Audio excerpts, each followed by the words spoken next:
Assalamualaikum warahmatullahi wabarakatuh. Alhamdulillah ala umuri dunia wa din wa usalli ala rasulil amin wa ala alihi wa sahbihi wa man tabi'ahum bi ihsan ila yaumiddin. Amma ba'du. Bagi tuan pengurusi, ahli jawatan kuasa masjid, para peserta korban, tuan-tuan dan puan-puan, ibu-ibu, bapa-bapa yang dimuliakan oleh Allah Subhanahu wa taala, alhamdulillah kita bersyukur kepada Allah Subhanahu wa taala dengan taufik dan inayahnya dapat kita bertemu pada pagi yang berbahagia ini. Mudah-mudahan pertemuan kita dirahmati dan diberkati oleh Allah Subhanahu wa taala. Tahniahlah kepada masjid yang mengadakan program yang saya kira jarang-jarang ada tempat-tempat yang mengadakan program khusus pencerahan tentang korban, khusus untuk peserta korban. Jadi ini saya ingat antara yang bagus lah, inisiatif yang bagus, supaya orang yang melaksanakan ibadah korban ini jelas tentang ibadah korban yang dibuat, kan, dan menganggap itu satu ibadat seperti ibadat-ibadat lain lah. Sebab kita tahu, yalah, ada orang masuk ibadat korban ni macam-macam, kan.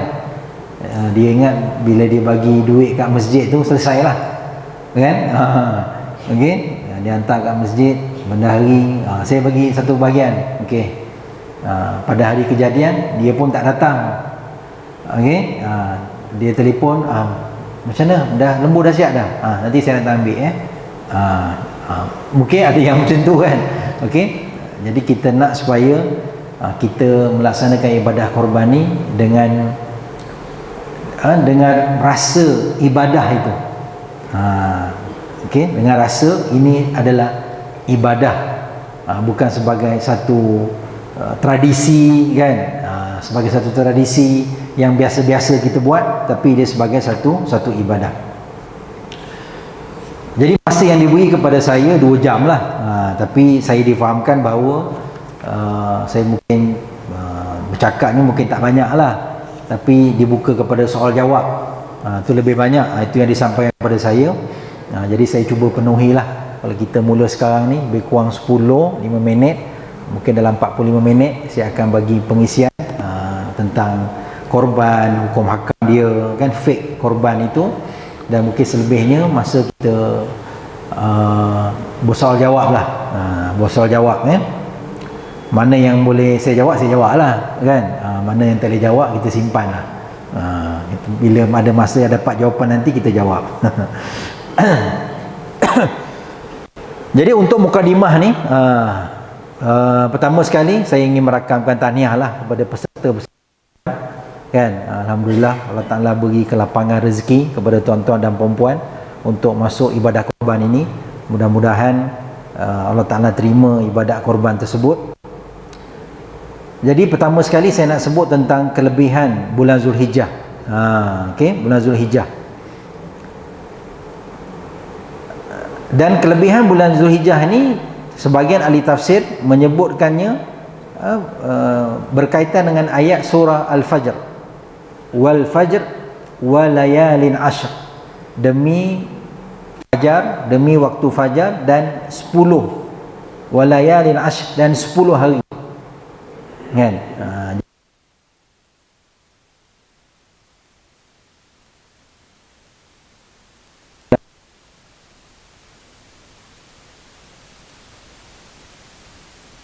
Dalam sebuah hadis yang sahih riwayat Bukhari, terjemahan hadisnya, Nabi bersabda, tiadalah hari di mana amalan lebih baik dan disukai oleh Allah Subhanahu wa taala daripada hari-hari 10 Zulhijjah. Lantas sahabat bertanya, hai Rasulullah, sekalipun jihad di jalan Allah?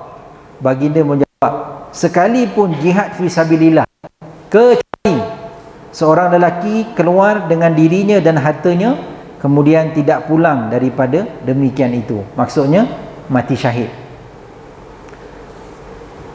Apa makna hadis ni, tuan-tuan dan puan-puan sekalian? Maknanya tak ada amal soleh yang boleh menandingi kelebihan amal-amal soleh di bulan ataupun di 10 hari pertama Zulhijjah ini, kecuali satu amalan saja. iaitu orang keluar berjihad. Maknanya hanya mati syahid saja yang boleh menandingi kelebihan amal soleh pada 10 hari pertama Zulhijjah ini.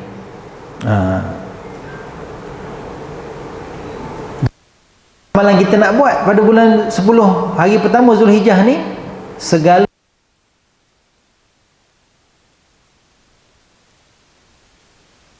sunat boleh, daripada 1 sampai 9 Zulhijjah boleh, kan? Bahkan berpuasa pada 9 Zulhijjah, pada hari Arafah, hari wukuf. Bagi orang yang tidak melaksanakan haji, sunat mereka berpuasa pada hari Arafah. Bagi orang yang haji, makruh untuk mereka berpuasa. Tapi yang tak haji, sunat berpuasa. Nak tambah lagi boleh, 8 dan 9. 8 tu hari Tarwiyah, hari jemaah haji keluar daripada Mekah, mereka pergi ke Mina. Hari Tarwiyah, hari ke-8. 8 Zulhijjah, jemaah haji semua berbondong-bondong pergi ke Mina. Jadi sunatnya pergi ke Mina, pergi ke Arafah ni daripada mana? Daripada Mina. Daripada Mina pergi ke Arafah. Sebab tu hari ke-8 tu hari Tarwiyah. Jadi sunat juga berpuasa pada dua hari tersebut, 8 dan 9. Bahkan boleh puasa juga daripada 1 Zulhijjah sampailah 9 Zulhijjah. Jadi puasa pada 9 Zulhijjah ini ataupun pada hari Arafah nilainya sama seperti puasa 2 tahun.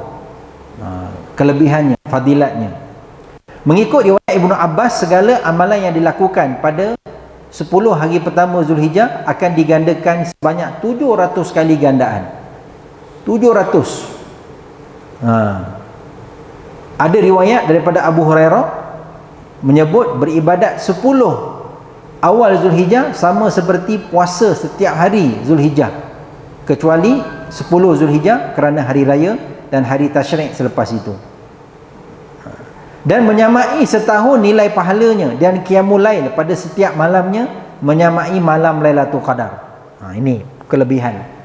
Sebab tu ulama sebahagian sebut, dia kata apa? Siapa yang terlepas beribadah pada 10 malam akhir Ramadan, 10 akhir Ramadan, dia tak bau ni, dia tak sempat ibadat sebab dia sakit, kan? Allah, saya sakit, kan? Memang saya kena berehat, saya tak larat, saya penat, saya berniaga bazar Ramadan, bazar Adi Fitri, kan? 2-3 pagi baru tutup, kan? Saya sampai rumah dah penat, tak sempat nak beribadah 10 akhir Ramadan. Tak apa, jangan bimbang. Ni 10 Zulhijjah ni, 10 malam pertama Zulhijjah ni kita pulun lah. Siang kita puasa, malam kita tahajud. Siang puasa, malam tahajud. Cover lah, cover yang Ramadan hari itu yang kita tak sempat. Tak sempat kita buat. Apabila tiba 10 Zulhijjah, seseorang yang berazam melakukan sembelihan korban, sunat baginya supaya tidak menghilangkan bulu-bulunya. Sunat untuk tidak mencukur bulu-bulu, rambut, janggut, misai dan lain-lain. Sehinggalah haiwan sembelihannya dikorbankan, disembelih. Kalau dia buat di negara, di tempat dia sendiri, tunggulah masjid kata buat korban bila? Kita buat raya pertama. Okey. Kalau dia buat luar negara, kena contact lah dia punya ejen dia. Macam mana korban saya, dah sembelih ke belum? Kalau dah sembelih, barulah dia boleh potong kuku, cukur misai, trim janggut dia. Yang ini sunat. Sunat. Tapi kadang ada orang rasa tak selesa, kan? Ni apa tu, kan? Dia rasa kurang selesa, kan? Tak apalah. Okey. Tapi kalau ada orang nak mampu, dia nak ambil yang afdal, yang sunnahnya, silakan. Mazhab Syafi'i sunat. Ada juga yang menganggap, mazhab lain ada juga, mazhab Hanafi kata tak sunat, kan? Jadi terserahlah, tak perlu kita nak ketat sangat dalam bab ini, kan? Masing-masing terserah dia nak ambil yang macam mana. Kalau dia mampu buat, silakan. Dan itu ada hadisnya lah, yang Nabi sebut dari riwayat Muslim, kan? Dari riwayat Muslim, Nabi kata, apabila kamu melihat anak bulan Zulhijjah dan antara kamu ada yang hendak melakukan ibadah korban, maka janganlah dia membuang bulu dan kukunya. Mana sunat. okay, untuk menyimpan bulu dan kuku tadi. Kemudian orang yang berkorban sunat menyembelih sendiri, menyembelih korban itu sendiri kan. Jika tak dapat berbuat demikian kerana keuzuran dan sebagainya, maka dia adalah menyaksikan penyembelihan tadi. Ini yang mungkin antara orang mungkin tak ambil berat. Okey. Dia tak sembelih, tapi dia menyaksikan haiwan sembelihannya dikorbankan. Kalau kami 7 bahagian macam mana ustaz? Takkan 7 orang nak pegang sekali kot, macam petongkek birthday tu. Tak adalah kan. Mana wakil lah seorang. Okey. Wakil lah, pakat lah kan. Siapa nak wakilkan seorang kan. Kalau ada 2-3 orang, pilihlah yang mana yang paling, kita kata apa, paling faqih. Faqih ni maksudnya tahulah ilmu selok belok sembelihan ni, sebab itu ibadat. Tak nak nanti bila berani saja tak cukup. Macam mana? Tengok darah berani tak? Berani. Tapi fiqahnya tahu tak? Nak sembelih ni macam mana kaifiatnya? Jadi kalau kata 7 orang tu, pilihlah mana. Kalau kata 7 orang, 7 nak sembelih, pilihlah yang terbaik di kalangan 7 tu. Kalau ada yang memang kita kata nampak ada ilmunya tentang sembelihan, faham selok belok hukum hakam sembelihan, okey, bagilah orang tu. Sebab ni ibadah kan. Ni ibadah. Kalau dia tak boleh sembelih, saya takut darah kan, ataupun saya tak beranilah, maka saksikan sembelihan tersebut. Datang tengok, mana satu lembu saya, tanya pihak masjid, lembu saya mana satu? Okey, ni lembu saya, tengok. Hari nak sembelih tu, tengok. Itu sunatnya. Sebab Nabi bersabda kepada apa? Kepada Fatimah radhiyallahu anha, Nabi kata, bangun dan pergilah ke tempat penyembelihan korban kamu dan saksikanlah sendiri, kerana dengan titisan darahnya yang pertama akan diampunkan dosa kamu yang terdahulu. Maka Fatimah bertanya, wahai Rasulullah, adakah khas untuk kita ahli bait saja atau untuk kita dan orang Islam keseluruhan? Maka Nabi jawab, bahkan untuk kita dan untuk orang Islam seluruhnya. Mana menengok ni, pergi tengok ni bukan khusus untuk keluarga Nabi, tapi untuk semua.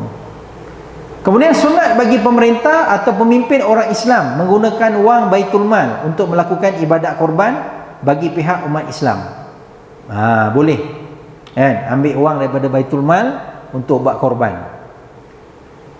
Nabi SAW disebut dalam hadis kan, ada hadis sebut bahawa Nabi SAW menyembelih seekor kibas untuk korban sambil membaca bismillah, ya Allah, terimalah korban daripada Muhammad, keluarga Muhammad dan umat Muhammad. Kadang-kadang lembu sumbangan, lembu sumbangan yang sampai ke masjid kan. Jadi lembu sumbangan tu kita kena tanyalah yang datang hantar tu, ni lembu siapa ni? Okey, lembu ni lembu siapa? Datang daripada mana? Dia kata datang daripada pejabat menteri besar contohnya kan. Pejabat menteri besar. Okey. Jadi kalau datang dari pejabat menteri besar, kita tahulah peruntukan duit MB sendiri ke? Ataupun ada memang peruntukan daripada apa? Kerajaan lah kan. Peruntukan. Okey. Jadi yang itu boleh disembelih. Disembelih. Kalau kita kata yang datang tu YB yang hantar. YB tu sendiri datang. Dia datang, ini saya punya lembu, dia kata saya beli sendiri. Lembu saya ni duit saya. Tapi YB-nya bukan Islam. Okey, dia pun kata nak masuk korban. Jadi sekarang kan dia ni kan, dia pun rasa nak terlibat sama korban. Dia kata orang Islam korban, dia pun nak bagi lembu dia. Okey, 1 ekor. Okey, ni lembu saya. Orang bukan Islam. Macam mana kita nak kira korban ke? Maka hukumnya apa? Boleh je kita ambil. Ambil je lembu tu, kita sembelih. Tapi dia tak terpakai hukum korban lah. Dia tak terpakai hukum korban. Okey, lembu tu kita anggap sebagai hadiah lah, hadiah pada dia. Hadiah. Dia bagi hadiah, kita ambil, kita sembelih, kita masak lah. Okay? Masak untuk apa, pagi raya tu, jamu 1 koryah makan. tak ada masalah, sebab dia tak termasuk dalam bahagian korban. Okey, sebab korban ni mesti syaratnya mestilah muslim. Mesti mukallaf lah kan, mesti muslim. Kalau lembu datang daripada peruntukan pihak apa kita kerajaan lah kita katakan, diberi kan, diberi. Okey. Ada beberapa cara kita boleh buat. Ada beberapa cara kita boleh buat. Cara pertama yang ni disebut oleh Dr. Zulkifli Al-Bakri, dia kata apa? Masukkan nama asnaf di Korea tersebut. Di Korea tersebut, cari asnaf fakir miskin yang ada kan, masukkan nama dia dengan izin.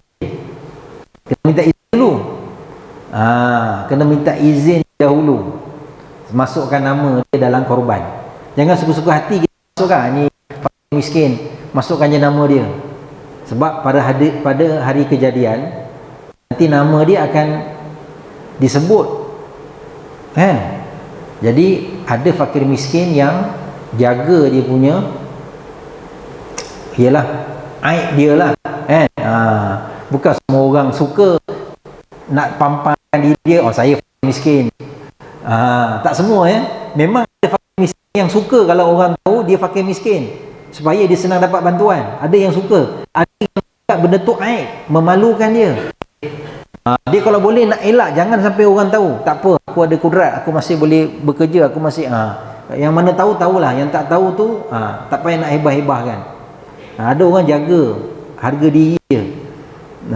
Jadi dia tak suka sewenang-wenang nama dia dipaparkan di mana-mana sebagai fakir miskin. Jadi sebab tu pihak masjid kena telefon, kena berhubung lah, pergi rumah dia ke, tanya kita ada lembu sekian sampai macam mana, encik setuju tak nama kita masukkan dalam korban, nanti nama ni kan. Okey, kita tulis kat situ supaya yalah pihak masjid pun nak jaga dia punya integriti. Masjid tengok dapat lembu daripada kerajaan negeri, dia orang faraid sesama AJK. Nampak. Ni bila orang tak tahu, orang akan bercerita. Kan?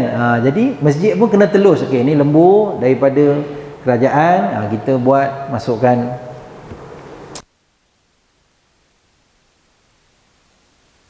bagi kat mereka. Sebab dia asnaf kan, bagi dia satu bahagian, berapa berat bagi semua kat dia. Itu hak dia.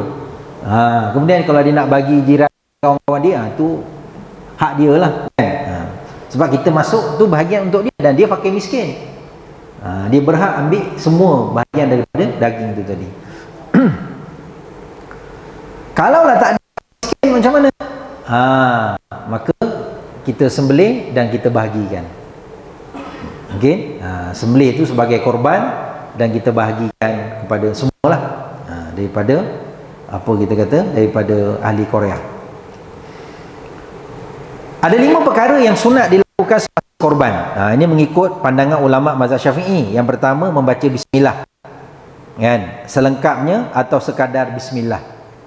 Ini sunat dia. Kemudian berselawat ke atas Nabi. Berselawat. Sunat dibaca. Kemudian mengarahkan binatang korban yang disembelih ke arah kiblat. Arahkan ke arah kiblat. Sekiranya tak mampu, sembelihlah seadanya. Yalah, kita kena faham. Kadang-kadang bila time korban ni, kita pelayanan kita kepada haiwan korban ni pun kita kena teliti baliklah cara kita kawal. Sebab haiwan ni bila orang kerumun dia ramai-ramai, dia panik. Sebab biasa dia kat kandang dia seorang-seorang dia je. Dengan kawan-kawan dia. Kalau ada pun penjaga dia lah, 1 orang, 2 orang. Ini tiba-tiba 10 orang datang. Paniklah dia kan. Okay, sebab tu kalau orang yang kalau kat kandang tu yang tukang sembelih berdua je. Yang kat kandang tu kalau dia sembelih 2 orang cukup dah nak sembelih lembu tu. Tapi kat masjid kena 10 orang. Nak kena tarik. Jadi lembu tu agresif bila apa? Bila orang ramai. Dia tu jadi agresif tu. Dia jadi agresif Jadi kalau kita nak tarik sampai nak betulkan ke arah kiblat, kalau sampai kita kata menyakiti, kadang tarik tu, tarik ekor dia. Tarik ekor dia, tarik ke belakang kan. Jadi kita timbanglah. Okey? Sebab menyakiti haiwan ni haram. Menghadap kiblat tu sunat. Yang sunat kita buat benda haram pula. Okay? Kalau sampai kita tarik tu kena pusing 180 darjah, sampai menyakiti dia, tak payahlah, kan? Kita sembelihlah macam mana kedudukan dia. Kemudian bertakbir sebelum atau selepas membaca bismillah, kemudian berdoa supaya diterima. Jadi yang siapa nak berdoa ni? Yang berdoa ni, yang tukang sembelih berdoa, yang datang korban tengok darah dia ditumpahkan, darah korban dia lah, kan? Bila sembelih, dia pun berdoa, minta apa doa dia nak baca? Doanya apa? Allahumma minka walaka salati wa nusuki wa mahyaya wa mamati lillahi rabbil alamin la syarika lahu wa bidzalika umirtu wa ana minal muslimin. Yang ujung tu mesti dah hafal semua. Yang depan tu je ada lain sikit. Allahumma minka walaka. Allahumma minka walaka. Allahumma minka walaka salati wa nusuki wa mahyaya wa mamati lillahi rabbil alamin la syarika lahu wa bidzalika umirtu wa ana minal muslimin. Allahumma minka walaka. Itu depan tu, lepas tu sambung. Ataupun ada pendek, tu panjang tadi. Panjang ustaz, susah sikit. Yang pendek ada bismillahi Allahu akbar Allahumma taqabbal minni. Bismillahi Allahu akbar Allahumma taqabbal minni. Boleh baca juga. Baginda melakukan sembelihan di kawasan lapang di tempat orang berkumpul, mendirikan solat sunat hari raya. Jadi di mana tempat orang berkumpul, macam tempat kita masjid lah, maka sunat sembelih korban tu di masjid. Di masjid lah, supaya apa? Orang boleh datang menyaksikan dan tengok haiwan korban itu, kan? Dan pengagihan tu berlakulah kepada apa kita kata, semua masyarakat yang hadir.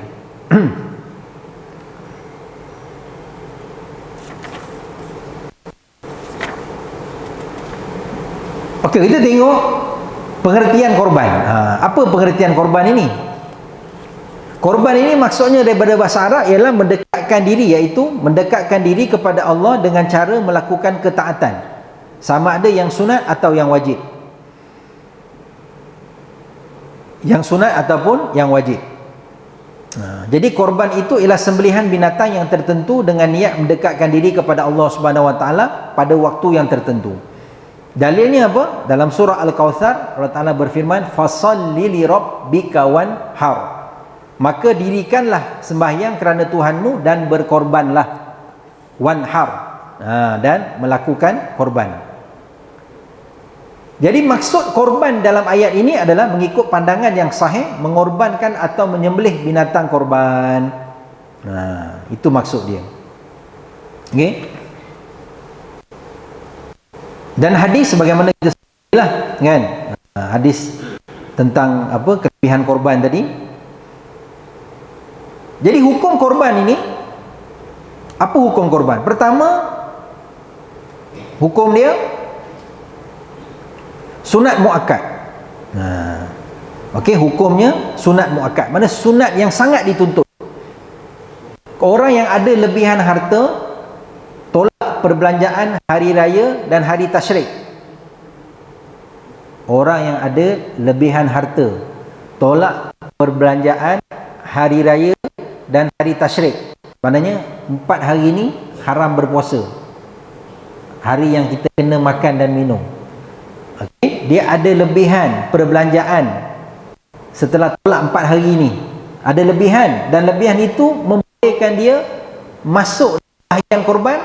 Maka orang ini sangat-sangat dituntut untuk dia melakukan korban. Ini pandangan jumhur. Jumhur fuqaha menganggap korban ini sunat muakkad. Kalau boleh jangan tinggal. Kalau boleh jangan tinggal. Usahakan untuk buat. Tapi tak perlulah sampai berhutang. Malah kalau berhutang tu maknanya dia tak mampu. Dia tidak mampu. Okey. Dalam mazhab Hanafi wajib korban. Mazhab Hanafi ini wajib wajib korban. Kalau tengok bangla-bangla kan, bangla-bangla dia kumpul duit sesama dia buat korban. Kat rumah kongsi dia, kalau geng-geng Myanmar dekat pasar burung sayang tu, dia buat korban. Dan dia punya korban tu, lembu dia tu bukan kecil-kecil punya. Lembu dia tu yang ada bonggol tu. Yang kata baka dia apa Brahman. Yang ada bonggol tu. Yang besar-besar tu, yang dekat 1 tan beratnya. Sebab mazhab Hanafi wajib. Wajib, walaupun kadang-kadang wajib dia tu maknanya sunat muakkad kita. Dalam mazhab Hanafi dia kata korban ni kena buat walaupun sembelih seekor ayam. Ayam pun boleh. Tapi bukannya ayam tu sebab apa? Sebab sunat menumpahkan darah. Dia ambil dekat bab tu. Bab menumpahkan darah. Memang dari segi afdal ayam memang tak masuk. Sebab ayam bukan an'am, bukan binatang ternakan. Okey, an'am ni maknanya binatang ternakan yang berkaki 4 tu dipanggil an'am. Okey, ayam ni kategori burung. Dia bukan binatang ternakan. Walaupun kita bela banyak pun kan, berpuluh-puluh ribu ekor pun, dia tak termasuk kategori an'am dalam istilah fiqh. Dia bukan binatang ternakan. Tapi dia sembelih juga. Sebab apa? Dia ambil sunnah menumpahkan darah tu. Maknanya kalau kita kata sembelih ayam ni, aku nak ambil juga pahala sunat menumpahkan darah pada hari ni. Kita kena sunat untuk kita korbankan darah haiwan. Aku tak dapat kambing, aku dapat ayam pun jadilah. Tapi tak perlu ayam tu nak bagi 7 pula. 7 bahagian kan. Apalah, seorang dapat kepala ayam, seorang dapat kaki ayam. Tak adalah macam tu kan. Tapi dia ambil sunnah menumpahkan darah pada hari raya. Okey, sampai begitu sekali dia punya pegangan tu. Ini kalau mazhab Hanafi lah, mazhab Hanafi. Kita Syafi'i tak ada sampai tak macam tu lah. Tapi kita makruh kalau orang tu ada duit tapi tak buat korban. Makruh hukum dia. Makruh. Dan hukumnya menjadi wajib dengan 2 sebab. Korban ini akan menjadi wajib dengan 2 sebab. Pertama, apabila seseorang mengisyaratkan kepada binatang-binatang yang sesuai untuk korban kepunyaannya. Contoh, dia memang ada bela lembu, dia memang ada bela kambing. Dia pun kata, tahun ni rasa yang tanduk panjang tu buat korban ni. Maknanya memang dia ada lembu dah, memang dia bela lembu. Dia dah sebut dah, lembu ni memang nak buat korban, maka dia dah jadi wajib. Sudah jadi wajib bagi dia. Dia berbeza kalau orang yang tak ada lembu pun, tapi dia sebut rasa-rasa nak buat korban tahun ni lah, tapi lembu pun dia tak ada. Yang ni tak jadi wajib, itu sunat je kan. Tapi kalau orang tu memang ada lembu dan dia sebut pada binatang yang dia miliki, maka sudah dikira wajib pada diri dia. Yang kedua, menjadi wajib apabila apa? Dia kata wajib atasku korban kerana Allah. Maknanya dia sudah mengatakan wajib. Dia guna perkataan wajib tu. Aku rasa aku wajib buat korban tahun ni. Jadi wajib lah. Jadi wajib lah untuk dia. Okey, jadi dia ada mirip-mirip seperti nazar lah. Ada mirip-mirip kan? Kalau dia menazar lagilah. Kalau dia bernazar, sebab apa? Dia bernazar untuk sesuatu. Kalau dia kata kalau aku dapat sekian, aku nak buat korban, maka dia sudah jadi nazar.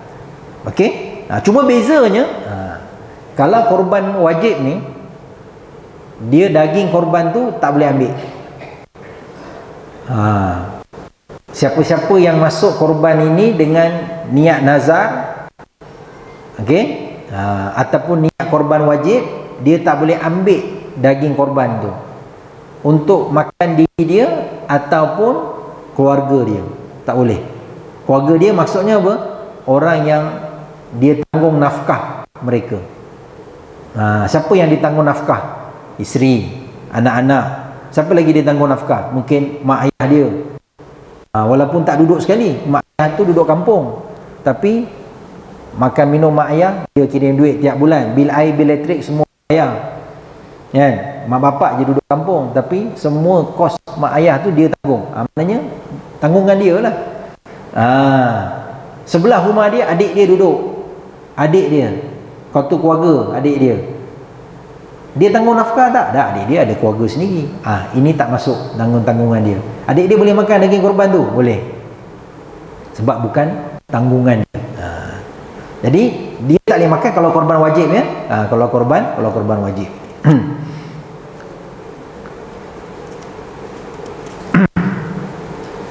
Dalam hadis Nabi SAW diriwayatkan bahawa Nabi SAW menyembelih 2 ekor kibas putih yang bertanduk besar sebagai korban dengan tangannya sendiri sambil menyebut nama Allah dan bertakbir serta meletakkan kaki baginda di tengkuk kibas. Ini dalil menunjukkan pensyariatan korban daripada sunnah. Dalam hadis yang lain, Aisyah radhiyallahu anha meriwayatkan bahawa Nabi SAW bersabda, tiada satu amalan anak Adam pada hari nahar. Hari nahar ni maksudnya hari raya lah, yang lebih disukai oleh Allah Subhanahu Wa Taala selain daripada menumpahkan darah. Iaitu korban lah. Pada hari kiamat dia akan datang dengan segala tanduk, kuku dan bulunya. Darahnya akan menitik di satu tempat di sisi Allah sebelum dia menitik ke bumi. Oleh itu elokkanlah dirimu dengan melakukannya. Hadis riwayat Tirmizi. Dan ijma' ulama kan telah menganggap ataupun telah menyebut tentang persyariatan korban ini. Maknanya ijma' lah, secara ijma' korban ini disyariatkan. Apakah hikmah? Hikmah persyariatan korban ini. Kita tahulah kisahnya kan. Kisah Nabi Ibrahim. Nabi Ibrahim menyembelih anaknya Nabi Ismail alaihi wassalam. Dan Nabi Ibrahim ini Allah Ta'ala sebut dalam Al-Quran. Sebab dalam kisah korban ini, dia bukan kisah anak dengan bapa kan, tetapi dia kisah keluarga, tuan-tuan dan puan-puan sekalian. Kisah keluarga. Dan Allah Ta'ala sebut dalam Quran, dalam surah Ali Imran, Allah Ta'ala kata apa? Inna Allah astafa Adama wa Nuha wa ala Ibrahim wa ala Imrana alal alamin. Allah Ta'ala telah memilih Adam, Nuh, telah pilih Adam, pilih Nuh, pilih keluarga Ibrahim dan keluarga Imran. Keluarga Ibrahim dan keluarga Imran ke atas sekalian alam. Maknanya ada kelebihan pada individu-individu yang disebutkan. Salah satu adalah keluarga Ibrahim. Keluarga disebut keluarga kan. Adam kita tahulah sebagai manusia pertama kan. Manusia pertama yang itu kan. Kemudian Nabi Nuh. Nabi Nuh ni kita tahulah kan, disebut sebagai apa? Disebut sebagai, mana kita kata apa? Orang yang meneruskan legasi manusia itu sendiri. Maknanya seolah-olah apa, Adam yang kedua lah. Adam yang kedua. Seolah-olah lah. Macam itulah. Sebab apa? Nabi Adam yang pertama kita tahu dia kejadian yang pertama, tapi Nabi Nuh ni habis tenggelam banjir besar. Manusia yang wujud adalah manusia yang duduk di bahtera tu saja. Yang duduk kat bahtera tu sajalah manusia yang hidup. Yang sampai ke hari ini adalah yang bahtera. Yang luar bahtera semua habis mati tenggelam. Kan? Jadi ini kisah apa Nabi Nuh ini, ada kisahnya sendiri. Dan keluarga Ibrahim, keluarga Ibrahim hanya dipotretkan dalam korban itu. Korban itu kita tengok Nabi Ibrahim, kita tahu kisahnya panjang lah, tapi nak ringkas cerita, peristiwa korban tu datang memang satu ujian kepada Nabi Ibrahim. Ujian sangat besar. Sebab kita tahu Nabi Ibrahim ni kahwinnya lama, tak ada anak. Lama, tak ada anak. Kan? Sehinggalah dia kahwin dengan Hajar, baru dapat anak. Dengan Sarah kemudian lepas Hajar bersalin, barulah apa kita kata Sarah tu dapat anak, Ishak. Kita bayangkan dah lama kahwin, lepas tu tak ada anak. Bila dapat anak, anak tu dah mula besar. Anak ni bila dah mula besar, yalah, anak kita ni bila kita dah mula besar anak tu, kita apa yang kita letakkan harapan? Anak dah mula besar, dah boleh mandiri, kan? Sebagai seorang bapa, kita ada cita-cita lah, kan? Cita-cita, okey ni insya-Allah akan jadi pengganti aku, kan? Kalau kita rasa aku tua ni, rasa ada harapan lah anak ni, tengok je kan, ni bolehlah jaga aku nanti kalau aku dah tua, tak larat ke apa, kan? Kita ada impian, setiap bapa ada impian-impian macam tu, kan? Tapi Allah Ta'ala perintahkan Nabi Ibrahim sembelih.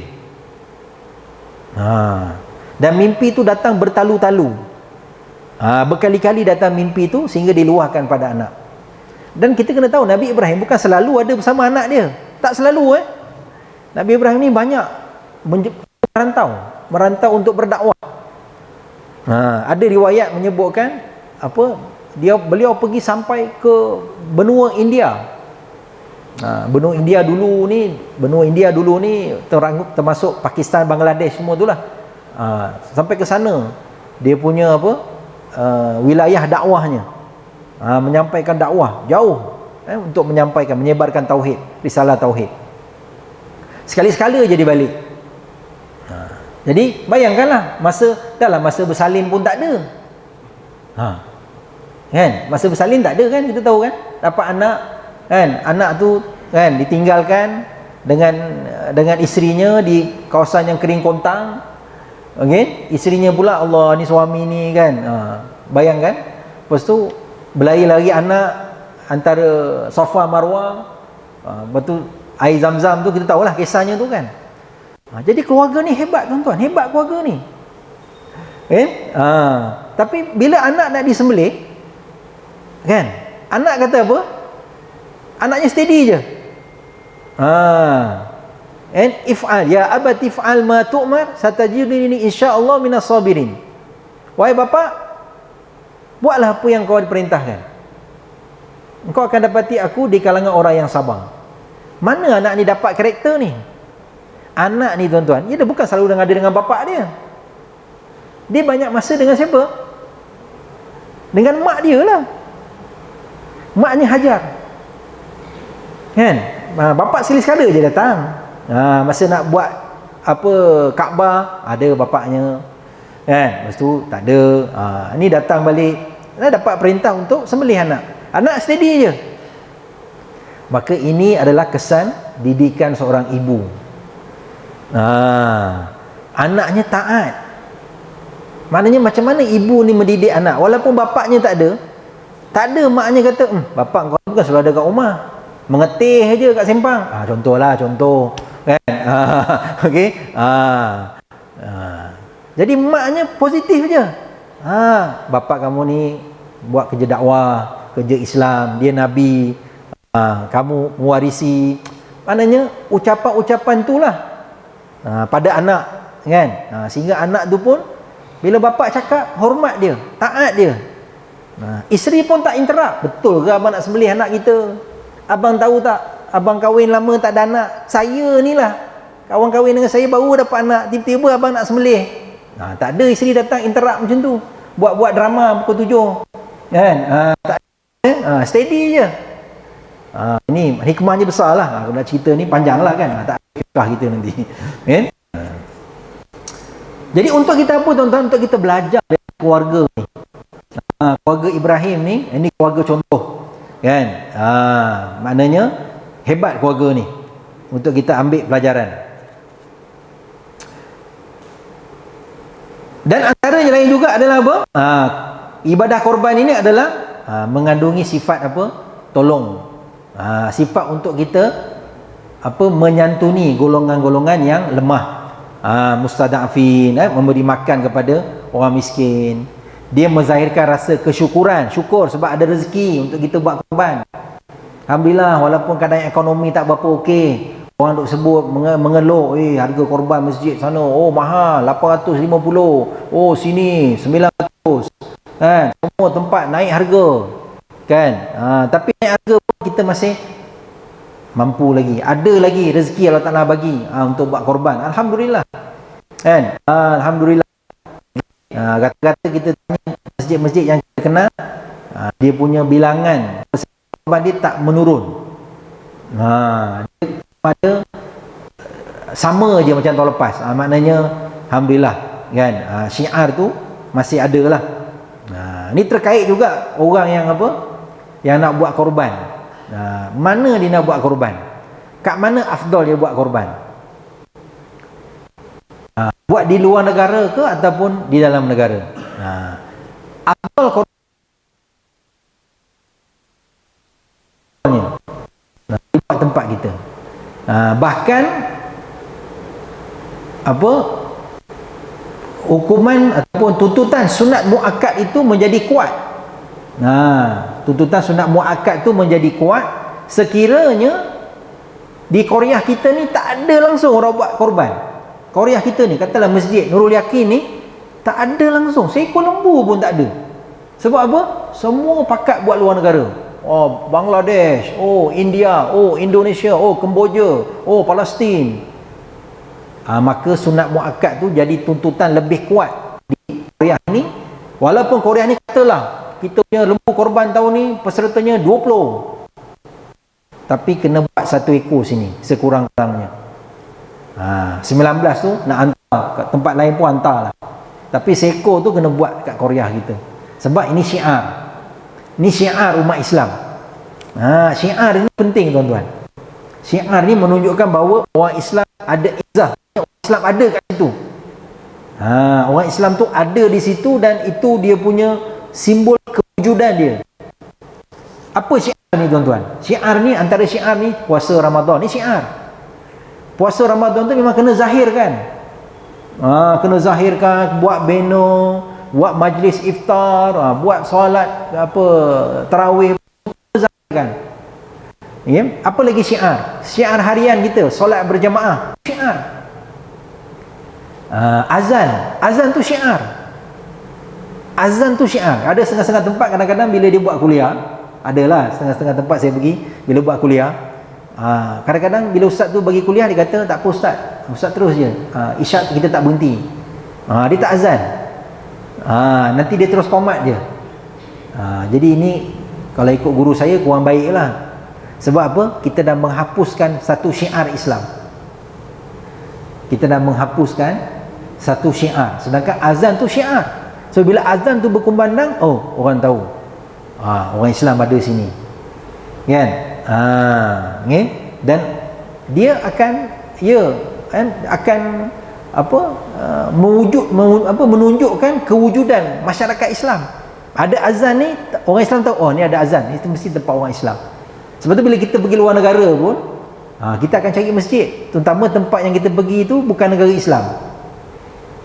Sebab kita tahu kalau pergi masjid ni, situ ada syiar Islam. Dekat keliling masjid lah kita boleh jumpa makanan halal, senang dapat. Jadi itu kalau kita duduk negara bukan Islam.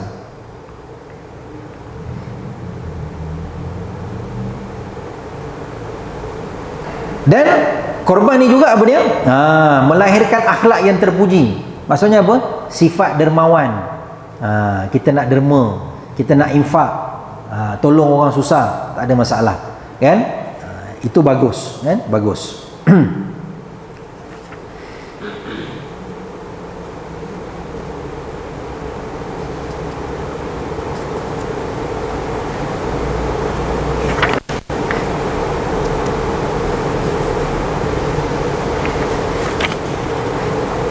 Okey, yang keenam, apakah turutan binatang yang afdal kita buat korban? Apa binatang yang afdal untuk kita buat korban?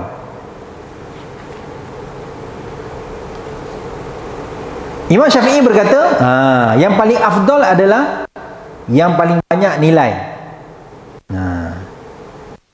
Yang paling banyak nilai lebih afdal daripada yang paling banyak bilangan. Jadi pembagian afdal boleh dibagikan kepada beberapa jenis, iaitu nisbah binatang. Unta yang paling afdal, kemudian lembu, dan seterusnya kambing. Unta. Sebab mazhab Syafi'i dia nilai kepada yang paling banyak manfaat. Yang paling banyak manfaat unta lah, sebab dia paling besar kan, daripada binatang ternakan, kambing, lembu, unta. Maka unta lah yang paling besar. Okey, itu dari sudut saiz. Dari segi warna, warna binatang mana? Maka disebut putih lebih afdal, kemudian kelabu dan hitam. Jadi yang paling bagusnya apa? Putih. Putih lah. Kalau yang putih yang senang kita jumpa, lembu, kambing senanglah jumpa putih. Tapi kalau unta, mana ada putih kan? Tak tahulah kalau ada unta Rusia ke kan, unta Australia ke, kokok lah kalau ada yang putih kan. Kemudian jantan dengan betina, mana lebih? Jantan lebih afdal daripada betina. Sebab biasanya jantan orang lebih sayang. Kan? Sebab jantan ni baka kan. Okay? Dia apa, dari sudut baka jantan lah. Jadi jantan tu lebih sayang. Jadi yang lebih sayang tu lah patutnya dikorban.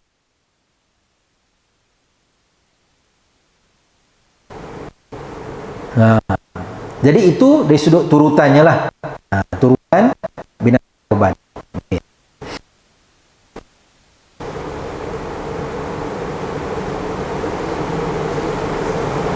Seterusnya, hukum menyembelih korban, menyembelih binatang korban yang sakit. Okey, binatang korban yang sakit. Macam mana boleh ke kita sembelih binatang korban yang sakit?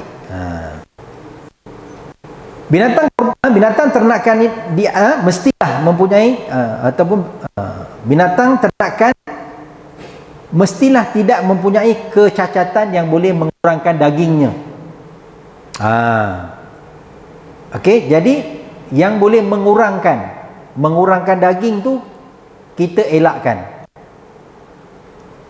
Bahkan kalau telinga putus pun dikira makruh. Walaupun kita tahulah, alah telinga bukan orang makan pun kan. Tapi dia kata mengurangkan. Sebab apa? Kita kena faham ya, haiwan ni nanti akan dihidupkan balik di akhirat. Jadi kalau kita sembelih yang kurus-kurus dekat dunia ni, maka akhirat pun dapat yang kurus-kurus lah.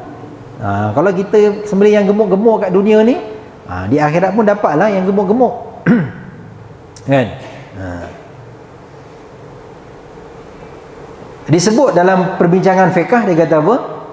Binatang yang rabik telinganya, yang rabik telinga, ada khilaf. Ada khilaf di kalangan fuqaha. Mazhab Hanafi kata apa? Mazhab Hanafi kata makruh. Makruh korban menggunakan binatang yang carik telinga ataupun yang rabik telinganya, disebabkan proses menandakannya. Sebab kadang-kadang tagging kan. Kan sekarang kalau ladang-ladang moden ni kan ada tagging, dia letak tagging telinga tu, atau yang terpotong sedikit bahagian belakang telinganya atau bahagian depannya. Ini pandangan mazhab Hanafi, dia kata makruh. Ulama Maliki mengatakan binatang yang koyak telinganya dan binatang yang mempunyai kecacatan adalah makruh dikorbankan. Begitu juga binatang yang mempunyai kecacatan telinga yang lain, seperti binatang yang dijadikan tanpa telinga. Begitu juga bahagian binatang yang tanggal giginya disebabkan tua dan sebagainya. Dianggap makruh. Pendapat ulama mazhab Syafi'i mengatakan, mengikut pendapat yang paling sahih adalah makruh tanzih, mengorbankan semua binatang yang mempunyai kecacatan. Masih boleh lah kan, tapi dikira makruh. Makruh. Okey, Dr. Wahbah Zuhaili, beliau ni contemporary lah, cuma dah meninggal dah meninggal, maksudnya ulama moden lah. Okey, ini mungkin terkait dengan isu semasa juga. Dia kata apa? Jika seseorang telah menetapkan seekor binatang tertentu yang sempurna dan tidak mempunyai sebarang kecacatan sebagai korban, tetapi selepas itu berlaku terhadapnya kecacatan yang menjadikannya tidak sah, maka dia perlu juga menyembelihnya. Para ulama selain kalangan Hanafi kan ia dikira memadai. Mana dah dikira sebagai korban juga, walaupun dagingnya kurang. Contoh yang biasa berlaku tempat kita, lembu turun daripada lori, lembu tu patah kaki dia, tapi dah bayar siap dah, kita dah bayar dah kan. Lembu tu buat turun patah kaki, jadi macam mana nak kira kan. Kadang-kadang saya tak tahulah kan, saya tak pernah terlibat dalam proses jual beli ni, tapi boleh tukar ke? Kalau pengurus apa yang kata kita ganti yang lain ke, okey lah. Tapi kalau dia kata, atau kita tak perasan masa turun tu kita rasa okey je, tapi bila tengok lembu tu, apa pasal lembu ni daripada pagi tadi tak bergerak-gerak, situ je duduknya contohnya kan, tak bangun-bangun, baru kita perasan mungkin kaki dia dah patah lah ni, sebab tu dia tak bangun, tak berdiri, kaki dah patah. Macam mana? Jadi kalau kita ambil pandangan kata memadai sebagai korban, tetap kena sembelih. Sebab apa? Ada dalilnya. Dalilnya dia kata apa? Dia membeli apa? Daripada Abu Sa'id, kata kami telah membeli seekor kibas untuk kami korban. Tiba-tiba punggungnya telah dibaham serigala. Punggung kambing tu kena baham serigala. Lalu kami bertanya kepada Rasulullah sallallahu alaihi wasallam, dan baginda mengarahkan kami untuk menyembelihnya. Ini isu kalau dah beli tuan-tuan ya, dah beli. Tapi kalau tak beli lagi, janganlah pilih yang timpang sebab harga murah. Janganlah kan. Sebab ini ibadat, kita kena cari yang terbaik lah. Okey, yang terbaik. Supaya apa? Satu ibadah sebagai kepada Allah Subhanahu Wa Taala. Okey, bilakah waktu yang afdal untuk kita melakukan korban?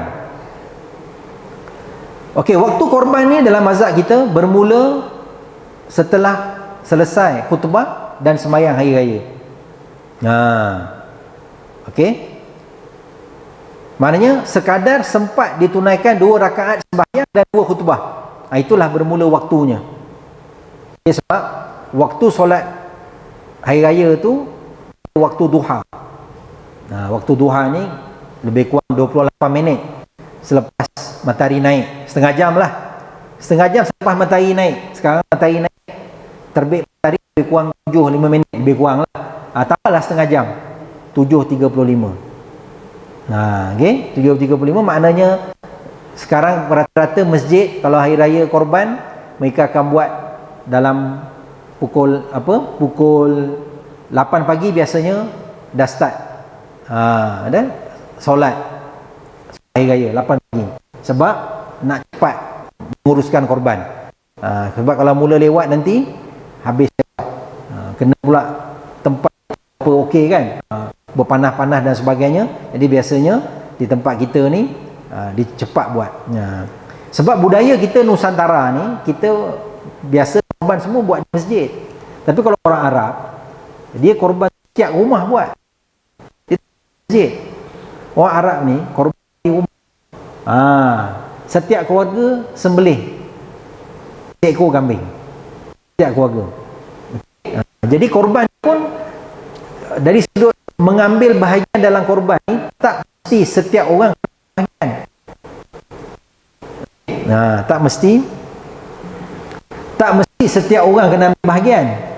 Dalam satu orang ambil bahagian, contoh ketua keluarga, si bapa masuk bahagian korban, semua ahli keluarga dapat pahala.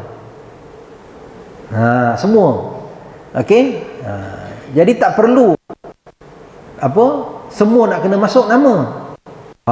Tahun ni bapa, tahun depan isteri, lepas tu tahun depan nak sulung, kemudian anak nombor 2, anak nombor 3, tak perlu. Letak nama bapa aja, masuk bahagian ketua keluarga, saya bayar RM700, pahala semua dapat. Tapi kalau nak masuk juga ada rezeki, tak apalah. Suami pun masuk, isteri pun masuk, tak apalah. Kita bagi manfaat kepada lebih ramai orang. Tak masalah kan. Cuma kita nak sebut, maknanya tak mesti semua orang kena masuk. Nanti kadang bergebuk pula kat rumah kan. Okay, asyik nama suami je, nama isteri tak masuk-masuk pun korban. Walaupun tak masuk, pahalanya dapat juga kan? Pahalanya dapat juga. Kemudian ada juga isu berkaitan dengan, ada juga fatwa berkaitan dengan sedekah korban. Sedekah korban. Okey, sedekah korban ni apa? di tempat-tempat yang kadang-kadang harganya terlalu mahal korban tu. Contoh dekat Palestin sana, nak buat korban satu bahagian 1,000 lebih harganya, satu bahagian. Nah, kita faham lah situasi kat sana kan. Jadi nak masuk 1,000 lebih ni orang tak mampu, maka ada fatwa mengharuskan sedekah korban. Masing-masing bagilah berapa ringgit, orang ni bagi 100, orang ni bagi 50, orang ni bagi 30, orang ni bagi 40, tapi nak hantar kat sana. Ini tempat kita kena hantar daging korban kat sana, sembelih kat sana supaya apa? Syiar korban tu wujud kat sana, supaya ada syiar tu di sana. Ada syiar ni sedekah korban. Okey, sedekah korban. Ada juga yang viral, dia kata kita buat korban, kita minta sedekah korban untuk kita buat korban untuk Nabi SAW, buat korban atas nama Nabi. Okey, jadi orang boleh sedekah dan buat korban atas nama Nabi. Yang ini kita tak jumpalah ada pandangan ulama kata harus, kan? Boleh tak kita buat korban? Boleh kalau diwasiatkan. Mak ayah kita dah meninggal, kita tahu masa dia hidup dia tak buat korban, kita nak buatkan korban untuk nama mak ayah kita, boleh. Kalau dia wasiatkan boleh. Kalau tak diwasiatkan boleh tak? Tak boleh. Habis macam mana saya nak tolong dia? Ada option dia. Ini macam mana? Kita buat atas nama kita, tapi pahala kita niatkan untuk dia. Kita buat korban ni atas nama saya, tapi kita niatkan pahalanya untuk arwah mak saya, untuk arwah ayah saya, kan? Jadi tak boleh kita buat korban untuk orang lain kecuali dengan izin dia. Dengan izin dia, kena minta izin dia. Sama macam fakir tadi lah. Yang fakir tadi, kita nak buatkan korban untuk dia, kena minta izin dia dulu. Mak ayah kita masih hidup, kan? Kita tahu mak ayah kita mungkin tak ada duit sekarang, kan? Kita nak buatkan korban untuk nama mak kita, ayah kita, tanya dia dulu. Tanya mak kita, mak saya nak buat korban untuk mak, boleh ke mak? Okey, dia kata okey, baru kita buat. Kita jangan mandai-mandai. Tak sah korban tu. Okey, tak sah sebab dia perlu ada kebenaran untuk kita nak buatkan korban untuk orang tersebut. Okey, wallahu alam. Itu fiqahnya lah, kan? Sedikit sebanyak ada juga saya tentang hukum hakam ni, sedikit sebanyak kita sentuh sambil lalu, kan? Jadi mudah-mudahan adalah sedikit sebanyak manfaat yang tuan-tuan dan puan-puan dapat. Saya bukalah kepada soal jawab. Kalau ada, silakan, kan? Tuan-tuan boleh nak tulis pun boleh tulis. Okey, nak bertanya terus pun boleh tanya. Terima kasih Ustaz. Buka kalau ada pertanyaan boleh.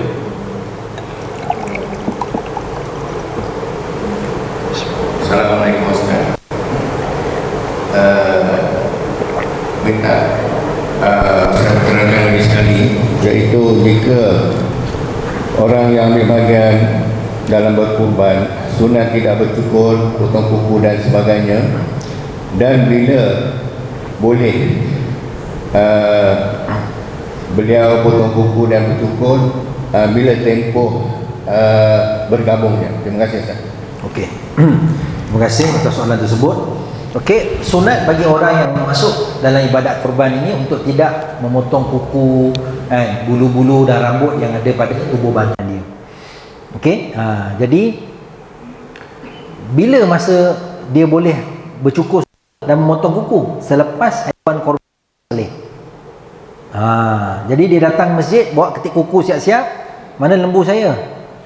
Dia tengok aja dah sembelih, terus dia potong kuku. Okey. Dah selesai lah, kan? Maknanya dah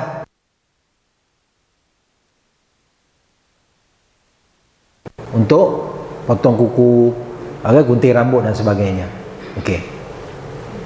Ini sunat dalam mazhab Syafi'i, dalam mazhab kita.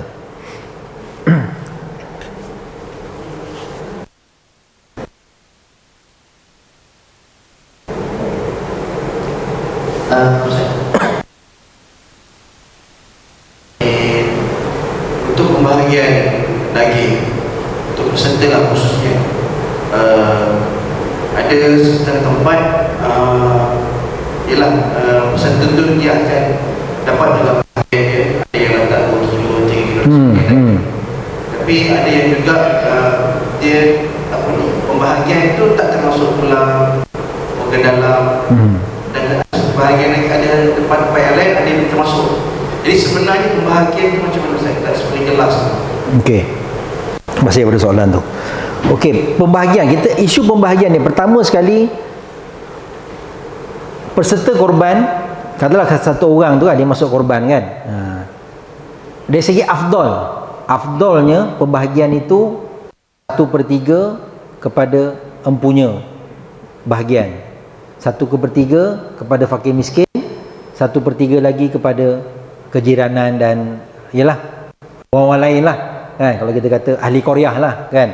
Dan dia buat sama rata lah, termasuklah tulang-tulangnya, limpanya, segala organ tu semua tu dibagi kan, sedapat mungkin. Tapi kita tahulah kadang-kadang ada organ yang kecil kan, nak bagi betul-betul tu ialah, tapi kita bahagilah, mana tidak dimulutkan pada satu tempat saja kan, ataupun daging-daging saja, yang hati-hati saja.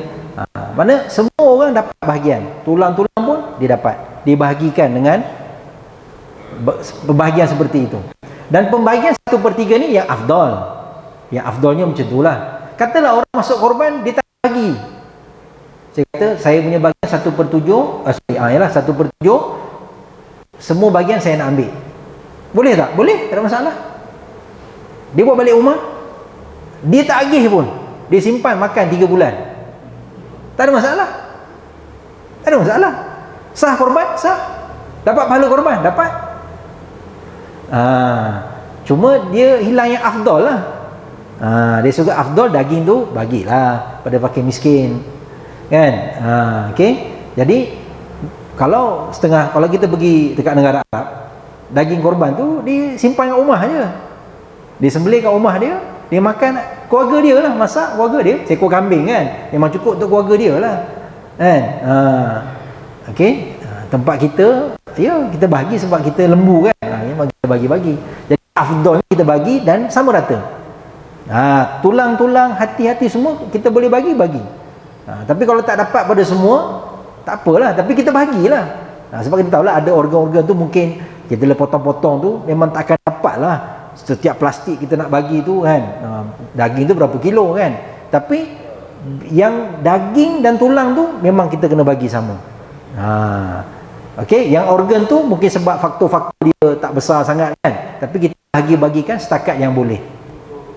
Yang organ tu yang organ. Okey. Boleh tak peserta korban dia tak nak ambil bahagian dia langsung? Peserta korban kata, saya masuk korban tahun ni, bahagian saya tak nak. Boleh, tak ada masalah. Tapi sunat dia ambil juga sikit untuk jamah, ambil barakah daripada daging korban, ambil berkat. Ambil lah sikit pun, walaupun saya tak boleh, saya darah tinggi, daging tak boleh. Okey, ambil jamah sikit untuk berkat, bawa balik rumah, masaklah 1 kilo 2 kilo untuk keluarga makan. Okey, saya nak 2 kilo je. Kalau kata masjid kita peserta korban kita bagi 5 kilo, saya 5 kilo banyak, bagi saya 2 kilo cukup. Lain semua bagi untuk Korea. Okey. Tapi jangan sampai tak ambil langsung. Kecuali lah macam kita buat dekat luar negara tu, memang kita memang takkan dapat lah, kita pun tahu benda tu. Bila kita hantar ke Kemboja memang kita takkan dapat lah kan, memang 1% kan. Tapi yang kalau di tempat kita ni, yang memang di kawasan kita, sunat kita ambil dan kita jamah. Okey, jadi pembahagian tu macam tu lah kan. Jadi kalau sekali kebiasaannya kita bagi 1/3, 1/3, 1/3. Usahakan untuk kita bagi tu sama, tulang pun dapat, daging pun dapat. Yang organ-organ tu kita buatlah setakat yang mampu. Kan, sebab ada juga bahagian-bahagian yang memang kita takkan bagi punya, silap hilang awal lagi. Faham lah kan, oleh ekor tu silap hilang dah ekornya kan. Nak bagi macam mana kan. Okay? Jadi yang penting yang bahagian-bahagian besar ni, macam daging, macam tulang ni, kita usahakan untuk dia 1/3, 1/3, 1/3 kan.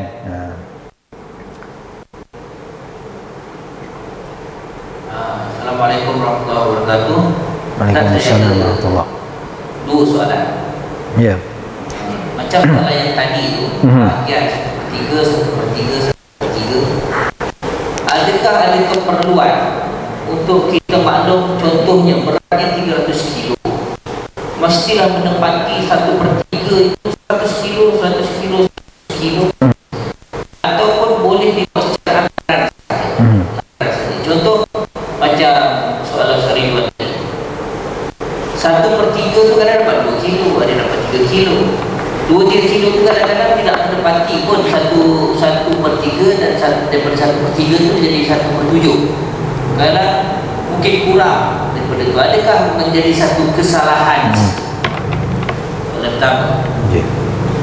Soalan saya yang kedua, beri 1/3 bahagian kepada asnaf dan fakir miskin. Asnaf, fakir miskin.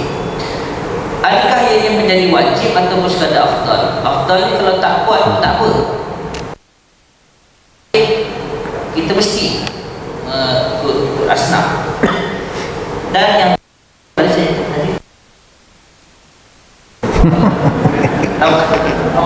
tambah satu lagi. Ini soalan bonus. Dan yang terakhir, ini soalan tambahan dalam kelima, soalan tambahan.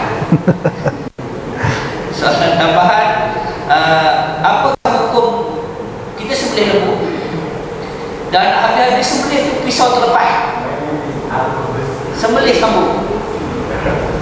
Sebab itu isu orang kampung kan, jadi kita bagi clear benda tu supaya tahu ni kalau buat pun tak rasa bersalah. Okey, terima kasih untuk soalan tu. Okey, yang pertama sekali bahagian. Okey, adakah kena bagi tepat? Okey, bahagian ni kena bagi ikut. Okey, kita kena tengok ya. Okay. Kalaulah peserta korban tadi, contoh, dia masuk bahagian dan dia kata dia nak semua bahagian dia. Kalau dia bagi syarat, bahagian dia 1/7 tu dia nak semua bahagian dia. Okey, maka kita kena tahu berat lembu tu berapa. Kalau lembu tu berat 300 kilo katalah kan. Okey, kita anggarkan bila kita dagingnya apa semua tu kan, kita timbang-timbang, 1/7 bahagian daripada berat lembu tu kena bagi kat orang tu sebab dia dah minta. Itu hak dia, bahagian dia. Okey, sebab tu bila kita buat korban, kita tanya orang peserta korban tadi, daging dia nak bahagian dia ke ataupun ikut berapa masjid bagi. Kena tanya dia sebab dia berhak kan, dia berhak tuan-tuan dan puan sekalian. Mana kita sebagai peserta kita berhak minta kan, saya nak 1/7 bahagian saya nak semua, sebab mungkin dia nak agih sendiri. 1/7 bahagian dia berapa, mungkin dia mungkin 50 kilo contohlah kan, mungkin 50 kilo, dan dia rasa dia ada 50 orang senarai dalam bahagian dia dah letak list dah 50 orang ni dia nak bagi. Ada fakir miskin, ada saudara-saudara, ada kawan-kawan dia, dia nak bagi, memang dah ada dalam list dia. Sebab tu kita kata kita kena tahu asrat yang peserta ni, adakah dia nak bahagian dia. Sebab tu kita kena tahu berat setiap lembu dan berapa nanti bila kita buat pembahagian. Sekiranya kalau memang dia minta kan. Tapi kalau memang dalam peserta tu kita kata apa, semua peserta setuju ikut pembahagian yang masjid bagi, masjid kata ya, amalan kita untuk tahun ni, ataupun kita kata untuk tahun ni peserta korban hanya dapat 3 kilo, yang selebihnya semua kita agihkan kepada fakir miskin dan juga kepada ahli Korea. Peserta korban pun semua okey, kami okey, tak ada masalah, memang niat kami untuk sedekah pun okey lah. Jadi tak ada masalah, maknanya semua peserta korban setuju, mereka dah gugurkan hak. Tapi persetujuan ni kena capai sebelum hari kejadian lah. Sebelum sembelihan buat, peserta jelas okey bahawa masjid hanya bagi 2 kilo atau contoh 3 kilo saja. Jangan nanti bila habis korban masjid datang bagi 2 plastik. Satu bahagian kan 2 plastik je dagingnya. Dah mula. Dia dah faham kan? Dia dah macam-macam dah tengok resepi dekat YouTube kan. Dah beli bahan-bahan dah, resepi nak buat biryani tu, biryani inilah apa benda kan. dapat 2 plastik je. Baik tak baik buat korban ni kata. Sebab tu kena faham supaya tak timbul perkara-perkara berbangkit. Masjid pun bagi tahu, okey, kalau amalan kita kat masjid ni biasanya peserta korban kita bagi 3 kilo, selebihnya kita infakkan. Tapi encik macam mana? Nak bahagian sendiri 1/7 tu nak ambil semua ke, ataupun nak serah pada kita bahagi, tapi kita bagilah 3 kilo ke 2 kilo untuk pihak peserta. Jadi supaya dia jelas. Kadang ada orang yang kali pertama masuk korban, dia tak pernah masuk korban, baru first time, jadi dia ingat dapat satu bahagian tu, dapat satu kaki lembu tu balik rumah. Dapat satu peha lembu tu, bawa balik rumah. Honor lah kita kan. Boleh masak macam channel Arab tu, nasi mandi kan. Tak. Okey, dia faham macam tu lah sebab tak pernah masuk korban kan. Jadi supaya kita fahamkan orang. Okey, tapi yang dah selalu masuk dia okey je. Kita dah selalu masuk dah, ni kali keberapa? Ni kali kelima saya buat korban sini. Jadi dia tahulah. Okey, masjid akan bagi banyak ni dan selebih tu dia sedekah. Tapi dia pun boleh tuntut lebih. Kadang-kadang dia ingat itu wajib, kita ambil sikit je. Kadang dia tak pun salah faham. Sebenarnya dia boleh dia ambil semua bahagian dia. Tapi tadi kan dia masuk tu niatnya apa? Kan nak sedekah, nak bantu fakir miskin. Okey, boleh lah. Okey, itu dari sudut pembahagian. Okey, yang kedua berkaitan dengan asnaf, pembahagian untuk korban ni. Okey, kita kena faham ya. Daging korban dalam daging korban tu tak ada bahagian asnaf pun, tak ada. Dalam daging korban ni tak ada langsung bahagian asnaf. Tidak menjadi kewajipan. Sebab daging korban ni bukan seperti zakat. Zakat ya kita bagi pada asnaf.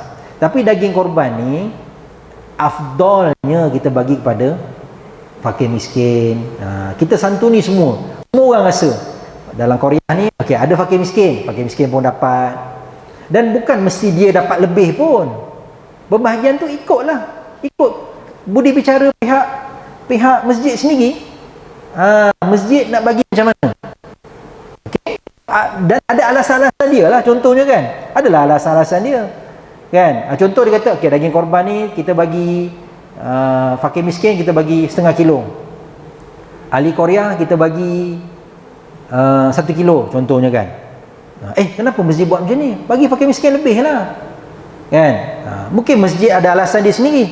Sebenarnya fakir miskin ni kita memang bagi bantuan bulan-bulan untuk dia. Setiap bulan kita bagi dia 200 contohnya. Jadi untuk korban ni kita lebihkan orang ahli Korea lah. Sebab mereka yang memakmurkan masjid, mereka yang banyak bagi tabung-tabung infak kita.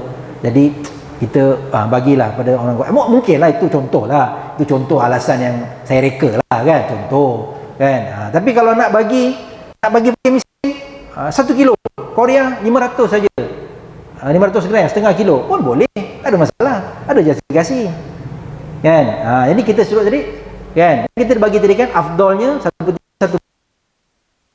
Mungkin fakir miskin ada berapa ramai kat Korea ni, katalah ada 10 keluarga fakir miskin. Bila kita bagi 1/3, dia dapat seorang 3 kilo mungkin 4 kilo. Tapi 1/3 lagi untuk ahli Korea dan petugas-petugas ni kita bagi kan. Bila bagi tak cukup pula, jadi kita kena tarik lah pada sana, bagi kat sini. Tarik pada sana, bagi supaya biar semua merasa. Semua. Jadi konsepnya satu pihak saja. Jangan bagi fakir miskin je sampai ahli Korea pun tak merasa. Walaupun dia mampu beli daging, tapi ini kan special kan. Ada nilai ibadah kat situ. Okey, ataupun bagi ahli Korea je sampai fakir miskin pun tak rasa, tak boleh juga. Jadi biar semua merasa, tapi berapa banyak nak bagi terserah, ikut budi bicara. Budi bicara pihak pengelola. Pihak pengelola dia rasa dia nak bagi macam mana. Tapi paling tidak semua dapat. Semua orang rasa, semua orang kongsi bersama. Itu. Yang ketiga, isu pisau terlepas. Okey, sembelihan 2 kali. Dia jadi isu, dia kata haram kalau sembelih itu 2 kali. Yang jadi haram kalau sembelih, bila dah sembelih, dia angkat pisau, dia biar darah tu keluar, lepas tu dia sembelih sekali lagi. Itu haram. Itu haram hukum dia. Disembelih, darah tu keluar mancut-mancut, kan? Lepas tu dia sembelih sekali lagi, tarik pisau tu. Itu haram. Yang tak haram, kita tengah sembelih, ialah first time pula sembelih ni kan, tak pernah kan, sembelih, biasa sembelih ayam je. Ni lembu pula kan, letak je pisau kan, kena urat lembu tu pun bergerak kan, mungkin kepalanya tak dipegang dengan betul kan. Sebab tu sunnahnya bila nak sembelih, kaki tu kena lutut, kepala lutut kita tu kena letak kat tengkuk. Tengkuk dia kan, letak kat tengkuk dia supaya kepala dia tu tak bergerak. Tak bergerak waktu sembelih. Bila kita sembelih, katalah dia bergerak, pisau jatuh, kita ambil, kita sembelih sekali lagi. Yang ni tak haram. Okay? Ini memang perlu dibuat untuk mematikan haiwan tu. Adapun yang pertama tadi, dia sembelih, dia tarik pisau tu, dia biar darah tu keluar, dia disembelih sekali lagi. Yang ni haram. Yang ni haram. Okey? Jadi kena faham betul-betul. Kena faham dari segi fiqahnya macam tu. Maknanya dia bukan isu kan, kalau pisau tu terjatuh, saya ambil, saya sembelih, itu dah kira 2 kali. Tak ada tadi ada puan sana, ada soalan nak tanya tadi. Bagi sana dulu ya.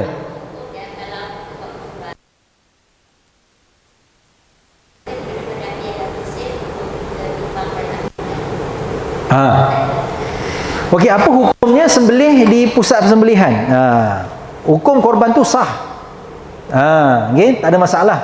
Okey, sah lah. Jadi ada juga setengah-setengah masjid, memang kalau saya ingat masjid negara tu. Masjid negara tu dia buat di pusat sembelihan. Dia buat pusat sembelihan, dia bagi kupon, pukul 3 datang ambil daging. Macam tu je. Tahun lepas pun ada masjid dekat Puchong, dia buat macam tu juga. Lembu dia dekat 20 ekor. Dia kata kami tak buat kat masjid. Cuma dia kata syiar tu tak nampak lah. Syiar tu sajalah. Syiar korban tu tak nampak. Syiar korban tu kita tak nampak di dalam masyarakat lah. Mana korban? Pusat sembelihan. Okey. Jadi agihan tu adalah, agihan tu sebahagian pada syiar lah. Kan? Agihan tu sebahagian pada syiar lah. Tapi banyak sunnah-sunnah lain yang kita tak dapat nak buat. Contohnya kita nak sembelih sendiri. Tapi kalau pusat sembelihan, dia tak boleh kita sembelih. Dia kena pegawai yang memang dilantik, yang memang terlatih, dia je boleh sembelih. Kemudian menyaksikan, boleh ke kita datang tengok? Tempat-tempat ni bila pusat sembelihan, dia ada dia punya SOP dia, SOP kebersihan dia. Jadi nak masuk pun ada tata cara dia semua. Jadi tak semudah itu. Kita peserta korban nak pergi rumah sembelihan, nak tengok sembelih. Jadi itu antara sunnah-sunnah yang kita tak dapat buat lah. Cuma kalau tanya memadai tak, adakah ini dia kira korban? Ya. Sah tak korban? Sah. Dapat pahala tak? Dapat. Cuma dari sudut yang lain-lain itulah kan, yang lain-lain tu adalah benda-benda yang kurang. Itu dia. Okey, mana soalan? Sila.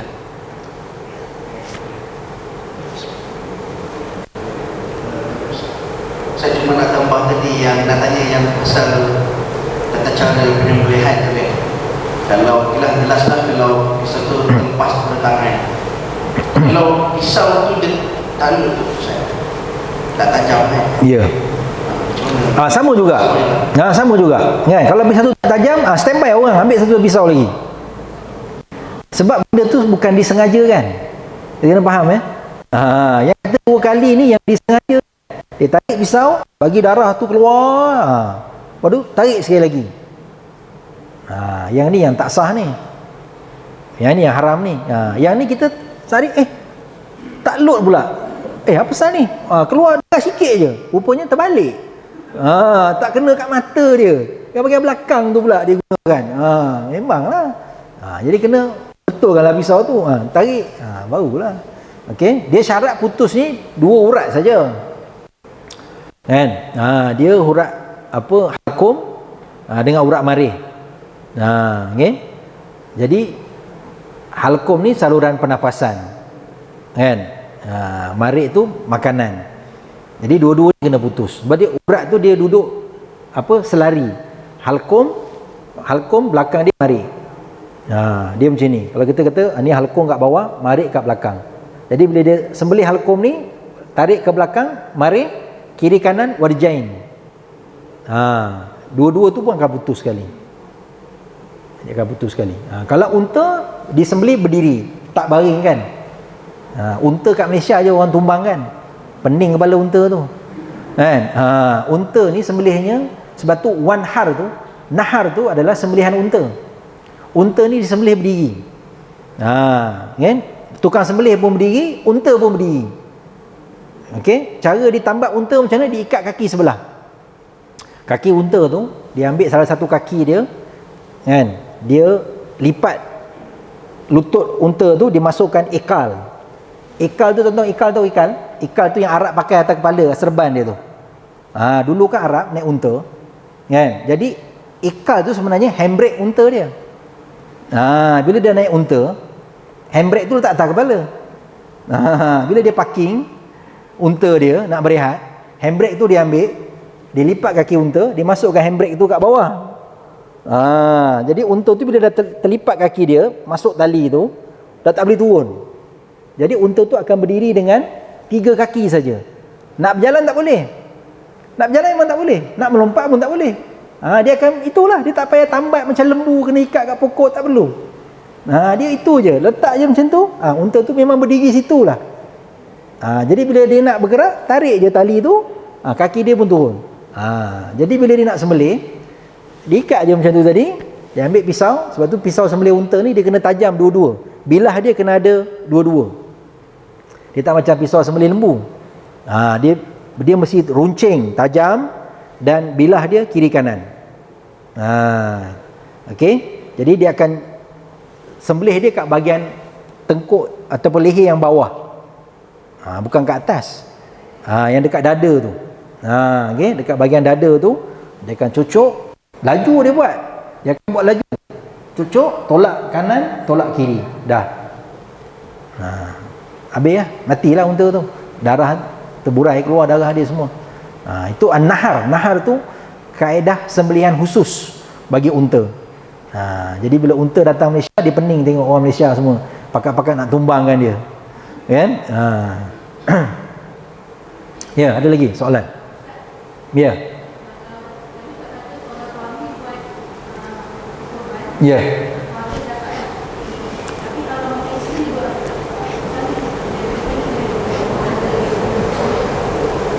Isteri buat. Isteri buat dapat pahala untuk dia lah. Okay. Jadi kalau ketua keluarga buat, dia dapat untuk semua. Tapi tak salah lah. Kan? Boleh je buat.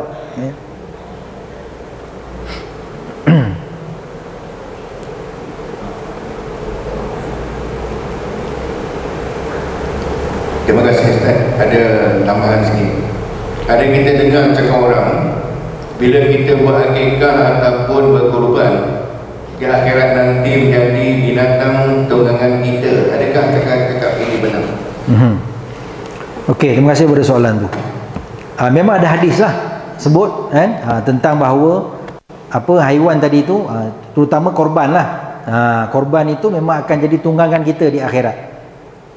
Jadi sebab tu disuruh pilih binatang yang terbaik untuk kita buat korban, untuk kita persembahkan, supaya akhirat nanti dia datanglah dengan bulunya, dengan segala rupanya yang asal, dia akan datang kepada kita sebagai tunggangan di akhirat. Memang ada hadisnya, hadis berkaitan. Ya, sila buat. Assalamualaikum. Korban untuk duit berniaga. Okey. Anak dapat pahala tak? Soalan dia. Jadi sekarang kita tengoklah. Kalau kita buat korban untuk kita, atas nama kita, kita dapat pahala. Dia beza kalau ketua keluarga. Kan? Kalau suami buat, okey, dapat pahala semua. Kan? Jadi kalau mak ni buat korban, anak dapat tak? Kalau kata ibadat korban tu, kan, wallahu alam, sebab dia ibadat tu secara spesifik. kan. Dia tak macam ketua keluarga tadi, sebab ketua keluarga dia memberi nafkah pada keluarga, menanggung nafkah keluarga. Jadi bila dia buat korban, semua dapat pahala. Sebab dia ada dia punya kelebihan lah. Okay? Tapi yang ini bila kita seorang kan, kita buat korban, jadi kalau kita nak, kita niatlah sedekah pahala tu kat dia juga. Okay? Tapi dia boleh dapat jugalah, maksudnya dari sudut mungkin dia ada bantu berniaga kan, mungkin dia ada tolong berniaga ke, dia dapatlah. Kerana dia tolong berniaga, mak dapat duit buat korban, dia dapatlah. Cara macam tu lah. Tapi kalau kata spesifik untuk pahala korban tu, tak ada lah.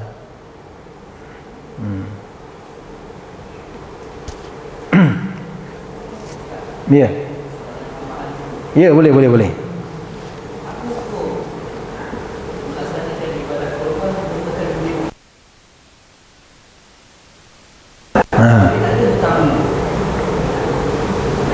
Okey, melaksanakan korban dengan duit hutang.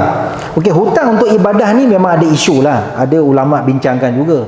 Antara isu yang biasa ditimbulkan, orang pergi haji untuk buat apa, untuk berhutang untuk pergi haji.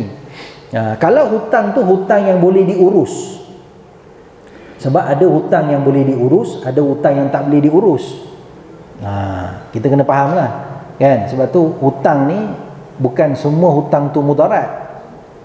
Okay? Ada hutang yang tak mudarat, ada hutang yang mudarat. Jadi dia kena tengok hutang yang dia ambil itu jenis mudarat ke tak mudarat. Kalau hutang dia itu contoh, memang duit tu nak sampai ke dia, memang duit tu ada, tapi sebab bank tutup, mungkin bisnes kan, cuti, okay? Bank Arab cuti lama, duit dia nak masuk lambat, nak transfer daripada luar negara nak masuk, contohlah kan. Jadi duit tu tak ada, tapi dia hutang dululah, tak apa, saya hutang dulu. Tapi memang duit ni memang ada, saya akan bayar. Lepas raya haji duit ni sampai, saya akan bayar balik. Tak apalah. Tapi kalau dia berhutang, dia tak tahu bila dia boleh bayar, sumber mana dia nak ambil, maka tidak diharuskan. Tidak diharuskan untuk dia berhutang. Ya. Ya.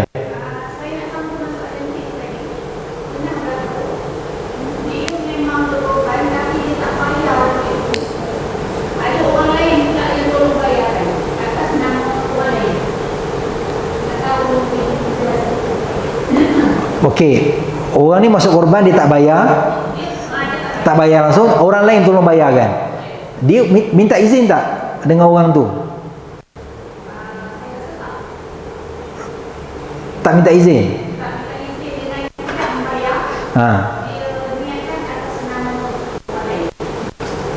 Niatkan korban tu.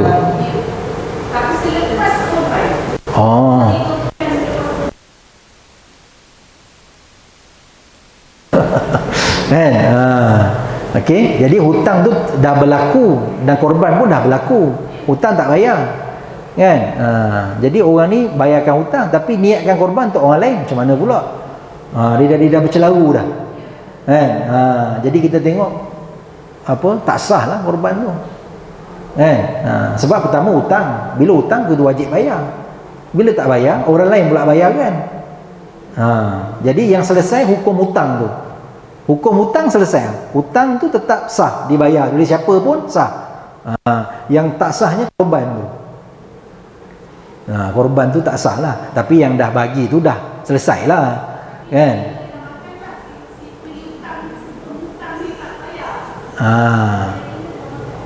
Iyalah. Maknanya dia pinjam dia orang tapi tak bayar korban tu. Macam tu maksud dia.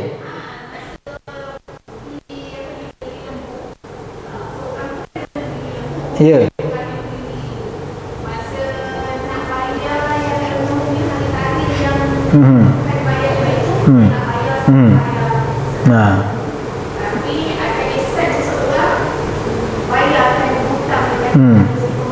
Ya. Jadi kat sini yang berlaku hanya hutang korban, tapi pahala korban tak ada. Tak ada. Korban tu kira macam tak berlaku lah. Sebab hutang tu tak dilunaskan. Kan? Tak lengkap lah. Ini tak lengkap lah. Jadi bahagian tu hanya sah daripada 6 orang lah. Ada 6 orang yang masuk tu sah, cuma satu ni tak sah sebab dia hutang. Okay, dia kira hutang, maka hutang dia tu pula hutang yang tak boleh diuruskan, kan? Jadi adalah lebih senang bila kita nak korban, kita ambil duit yang memang kita ada, yang memang kita ada, kan, yang kita boleh bayar. Sebab kita tak tahu menjelang kita nak bayar tu, tak kita hidup tak tahu lagi. Kadang waris tahu ke tak tahu, kan? Kita kata arwah ni ada masuk korban kemarin, tak bayar lagi ni. Jadi begitu untuk kawan ni, waris kata arwah tak cakap pun.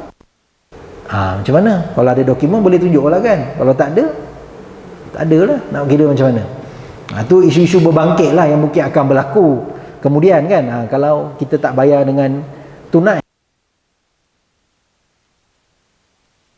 lah, lebih senang, lebih selamat. Okay? Lebih selamat. Sebab syaratnya pun yang ada lebihan harta. Syaratnya ada lebihan harta, kan, setelah tolak perbelanjaan hari raya dan hari tasyrik. Itu.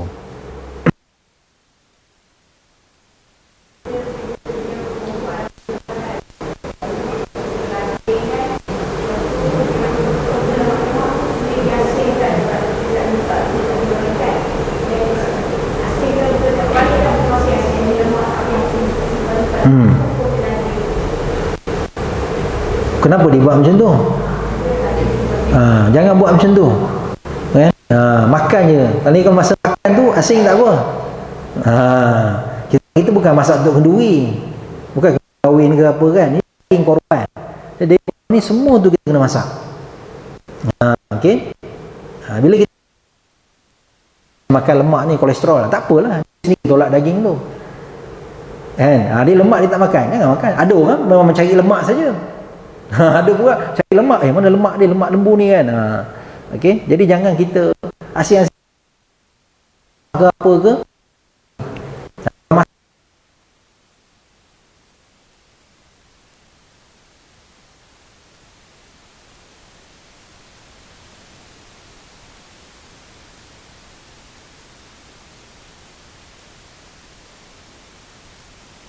Ni biasa masjid kadang-kadang kulit tu dia ada orang ambil, kan, bagi tak apa, dengan jual, dan tak boleh diupah orang sembelih dengan daging korban.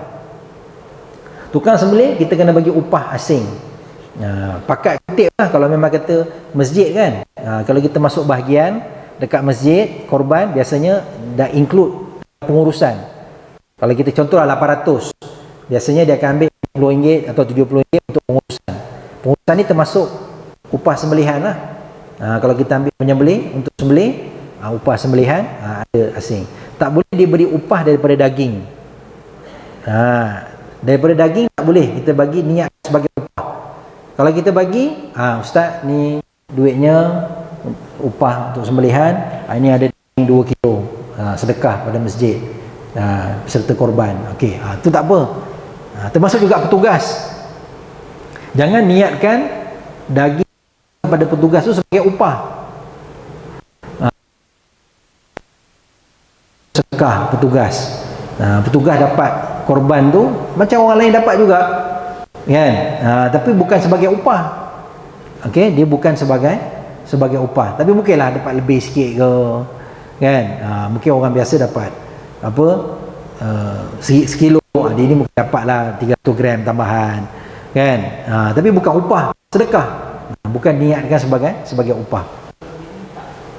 Dia minta, siapa minta?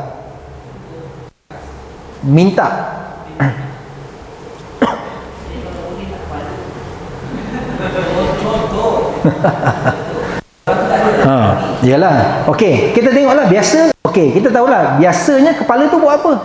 Kita bagi tak kepala tu? Kita lapah juga, bagi-bagikan ikut plastik. Bagikan tak? Tak bagi. Kalau memang di dalam masjid pun memang, kan, dan kita pun memang tahu peserta korban pun takkan minta kepala, kan. Dia pun tak request. Memang takkan siapa ambil pun. Kalau dia minta, bagi je lah. Boleh lah, kan. Sebab sudahnya nanti kita akan tanam je. Ya. Belah 4. Itulah kata dia tengoklah kepada amalan. Amalan ni macam mana? Amalan tempat kita macam mana kan? Kalau amalan tempat kita memang kepala pun kita akan proses. Proses lah. Tapi kalau amalan tempat kita ni kepala, siapa rajin buat, ambil lah. Macam kaki kan? Kaki tu kan? Memang ada orang nak makan. Tapi nak menguruskannya, tak semua rajin. Jadi kadang kita masjid, siapa nak ambil, ambil.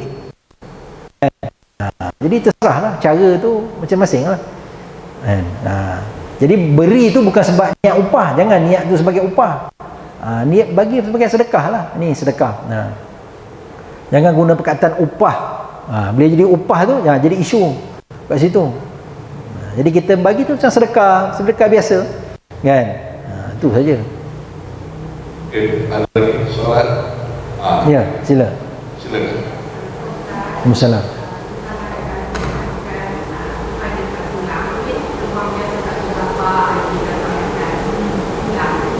Tulang, okey, tulang. Okey, dari segi adabnya yang ulama-ulama kita sebut, tulang ni sebenarnya dia makanan jin. Tulang ni makanan jin. Okey? Jadi kalau kita letak pun pastikan, yalah, kalau kita nak, kalau tahu tempat kita ni kan ada banyak anjing ke apa ke kan, kalau kita nak tanam pun boleh je kita nak tanam, tak ada masalah. Kalau kita tak tanam pun tak apa. Kalau kita tak tanam pun tak apa, tak ada masalah. Dia tidak akan berkata berdosa ke apa, tak ada. Cuma ulama kita sebut dari segi adab lah. Kerana ada nilai ibadah kat situ kan. Itu dia. Ada lagi soalan? Ada soalan? Ada dah. Apa ni Ustaz, dari segi akad, lepas akad, peserta dengan apa dia pengurusan. So biasanya kita buat dalam bentuk bola. Kan? Lebih afdal ke kalau kita buat untuk pencerahan produk tulis ni ke orang kata menggunakan lafaz bola saja lah. Okey. Lafaz akad ni dah selesai dah masa kita masuk peserta tu, masa borang kita isi tu dah selesai dah. Kan? Okey. Maknanya kita wakilkan kepada pihak masjid menguruskan. Jadi pada kejadian masjid ni dikira wakil kepada korban. Masjid ni dikira wakil dah.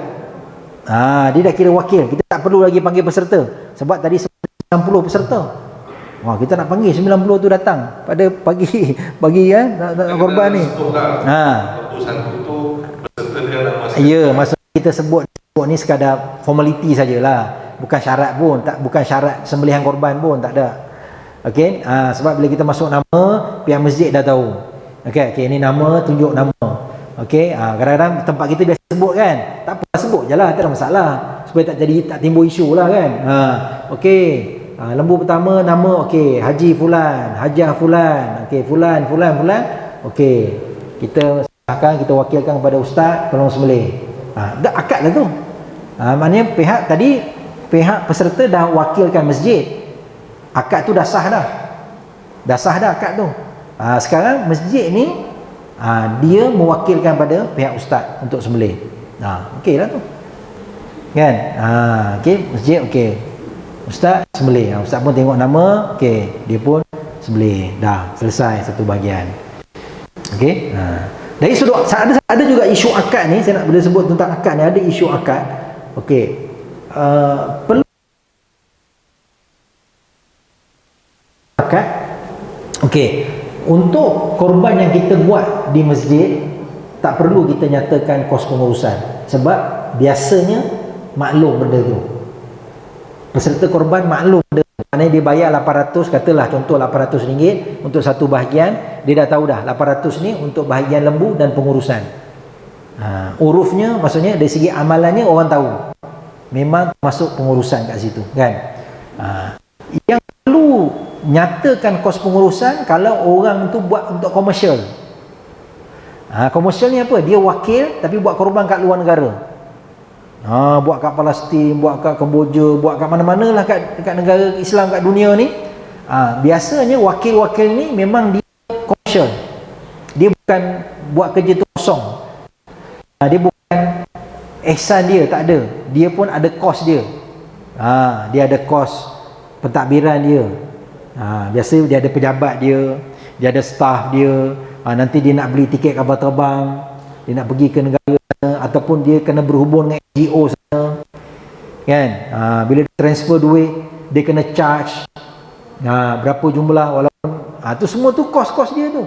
Jadi mereka yang terlibat dengan kos ni, mereka kena isytiharkan berapa kos dia ambil. Katalah satu bahagian 300 tambah RM50 pengurusan, supaya pihak yang masuk peserta korban ni dia tahu berapa kos pengurusan. Kos pengurusan tu tak mesti tepat 100%, bagi kita pun faham, kan? Dia boleh berubah, kan? Tapi sekurang-kurangnya ada dinyatakan. Okey, dengan RM50 kos pengurusan. Jadi jelaslah. Okey, kita pun faham. Okey, 300 harga korban, 50 kos pengurusan. Okey, jelas. Kalau tidak, akadnya tak jelas. Akadnya tak jelas, sehingga orang menyangka bahawa 350 itulah harga bahagian korban dia, sedangkan tak. Ada kos pengurusan kat situ yang tak dinyatakan oleh pihak penganjur. Sebab kenapa kena ada kos ni? Sebab mereka buat secara komersial, mereka ambil untung. Dia ada untung.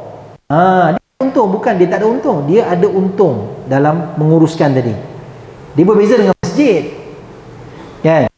Masjid, katalah masjid ambil bahagian, satu bahagian 800, beli lembu apa semua, kan? Beli barang-barang untuk masak semua, kan? Segala macam lah, beli pisau lah, itu semua, ada duit lebih lagi. Contohlah, kan, ada duit lebih lagi. Bila ada duit lebih, biasanya duit tu akan masuk dalam mana? Akan masuk tabung masjid. Dia akan masuk dalam tabung pengurusan masjid. Tabung pengurusan masjid. Jadi dia akan guna untuk menguruskan masjid. Sebab nanti apa? Bil air, nanti nak bayar bil air, sebab masa korban kan guna air banyak. Bil air, duit ni juga nanti. Apa? Bil elektrik, kan? Ada guna elektrik, guna blender apa semua, kan? Masak tu semua, kan? Elektrik, kos elektrik ada. Duit ni guna. Okey, nak cuci-cuci semua guna air elektrik, pakai water jet tu, cuci-cuci apa semua. Jadi tu semua tu kos-kos yang kita tak nampak sebenarnya. On paper mungkin tak nampak, tapi bila kita buat, oh, ini kos-kos yang datang kemudian. Dan dia bukan orientasi keuntungan. Masjid bukan orientasi keuntungan. Jadi sebab tu dia tak perlu nak isytihar, sebab dia bukan dia ambil bisnes tu, kan. Tapi kalau yang syarikat luar ni, kalau ada yang buat korban luar negara ke apa ke, tanya dia, kos pengurusan ni mana, kan?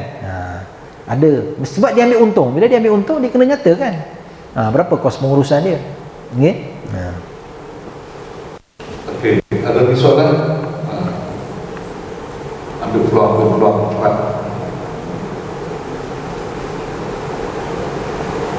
Kita dah faham semua. Ada lagi? Apa? Bagi masa 2 minit tengah fikir tu. Tengah fikir soalan. Boleh.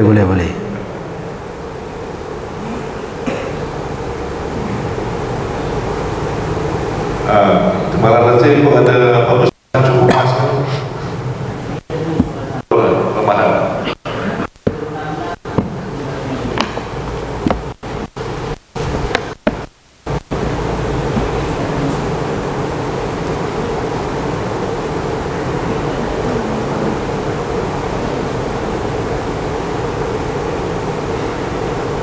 Okey, ada isu-isu yang mungkin saya boleh sebut sambil-sambil tuan-tuan berfikir, kan. Okey, daging korban boleh tak bagi orang kafir makan daging korban? Orang kafir boleh tak kita bagi daging korban? Okey, dalam mazhab Syafi'i memang tak boleh langsung. Orang kafir ni kita tak boleh bagi langsung daging korban. Tak boleh bagi. Okey? Ada mazhab yang mengharuskan, dan fatwa Selangor pun kata tak boleh bagilah sebab dia ambil pandangan mazhab Syafi'i lah, kan. Tapi ada juga mazhab, contoh mazhab Maliki kata makruh. Makruh. Okey, mazhab Maliki kata makruh memberi daging korban kepada orang bukan Islam. Kalau Syafi'i dia haram terus. Tapi kita tengoklah situasi sebenarnya. Kita tengok situasi sebenarnya, tuan-tuan dan puan sekalian, ya. Tengok situasi. Okey, kalau ada keperluan untuk kita beri, kita berilah. Kalau ada keperluan. Untuk kita beri, kita beri. Kan?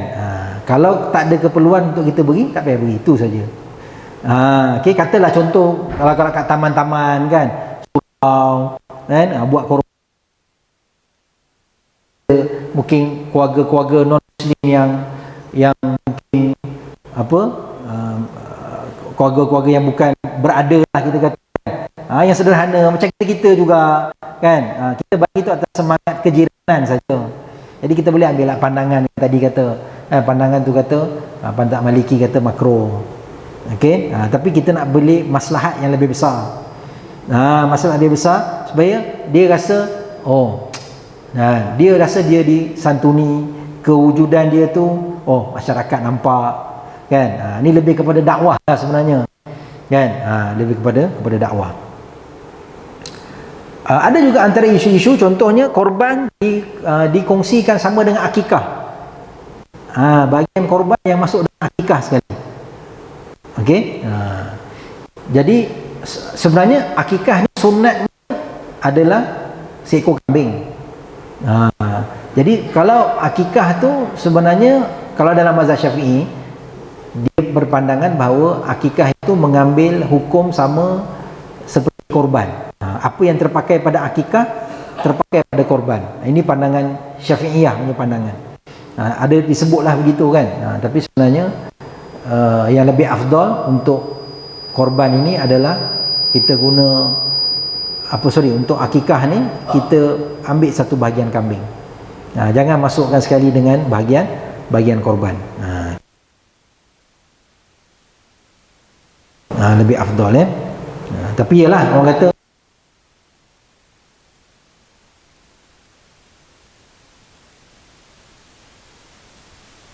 yang lembu pun dah dekat dengan harga kambing ya.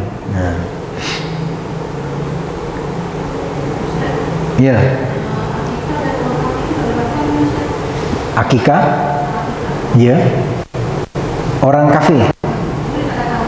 Boleh makan? Tak ada masalah. Kan? Boleh makan, tak ada masalah. Okey? Jadi iyalah, kalau kita buat kenduri, kita jemput orang, berbagai kaum datang kan, agama datang, takkan kita nak label kat situ? Cuba kita fikir kan, kalau kita label kat situ, orang datang kenduri tengok teruk orang Islam ni kan, nampak tak image dakwah tu? Okey.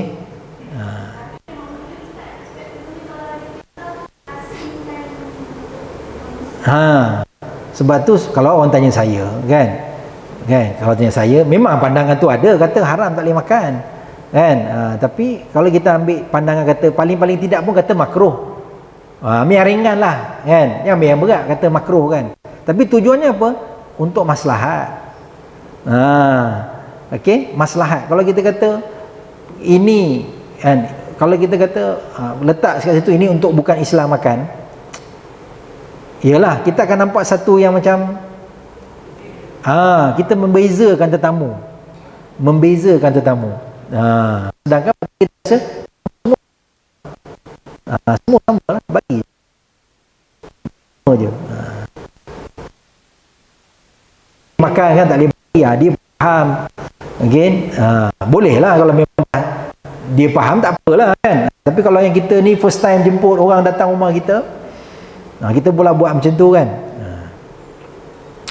jadi kurang sesuai lah, nampak seperti kurang sesuai. Okey, boleh tak daging korban ni dijual? Jual kan? Tak boleh jual. Masjid jual daging korban. Dah hagih-hagih pun dah habis dah hagih. Semua orang dah dapat dah. Ada lebih lagi. Kita jual lah, Shopee kan. Okey, tak boleh jual. Yang boleh jual siapa? Yang boleh jual asnaf tu boleh jual. Sorry, bukan asnaf. Orang yang menerima. Orang yang menerima korban tu, dia dah dapat dah. Dia nak jual. Katalah dia fakir miskin, dapat banyak daging korban. Satu hari je dekat 20 kilo dia dapat. Peti ais dia tak muat. Tiada kecil je. Kan? Tak muat peti ais dia. Jadi apa nak buat? Mungkin dia jual lah. Dia jual iklan kan. Siapa nak beli? Saya jual murah je. Sekilo RM10 je dia kata, contoh dia jual kan. tak apalah, itu hak dia. Bila jadi hak dia, dia boleh jual.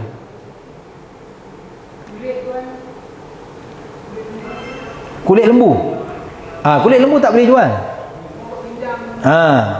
Okey.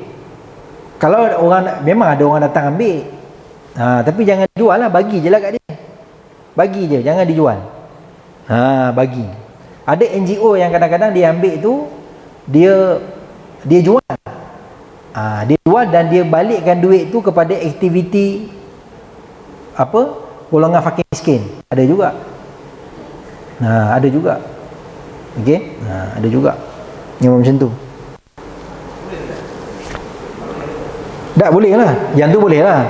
Dia ambil, so dia kata dia jana pendapatan daripada duit tu tadi, dia jual kulit tu.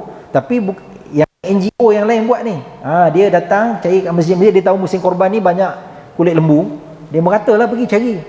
Dia cari, dia proses kulit lembu tu semua.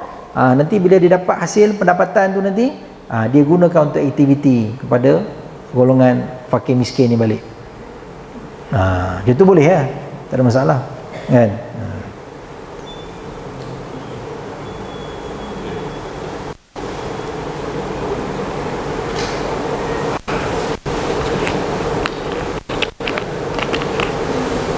Ada lagi soalan? Bukan lagi kalau ada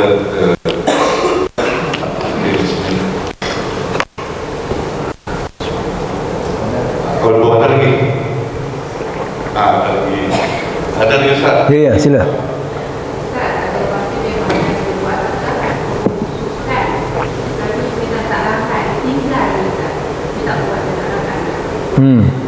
Ya. Dia tinggal je. Lepas tu siapa yang sambung? Tak ada siapa yang sambung. Tanam je lah. Tanam je lah. Kan? Sebab tak ada orang nak buat kan. Yalah, biasalah tempat kita ni banyak yalah orang tak buat. Tapi kalau kita pergi negara-negara yang susah ni, habis semua. Okey. Kalau pergi tempat yang memang fakir miskin ramai, memang tak ada yang tinggal. Kaki ke, kulit ke, perut ke, apa ke, semua ada orangnya. Semua orang ambil bawa balik. Tempat macam tu kalau kita pergi seronok kan? Sebab tak ada yang tersisa. Tak perlu kita nak fikir nak gali lubang, nak tanam apa semua. Yang perlu kita buang perut-perut tu je kan. Perut tu je yang kita kena buang. Lain semua tak payah. Di sini proses tu lah sebenarnya kan. Yang proses tu orang malas lah kan, banyak kerja tu, renyah kan, nak buat. Jadi kita tanam je lah. Ini kita tanam, selesai.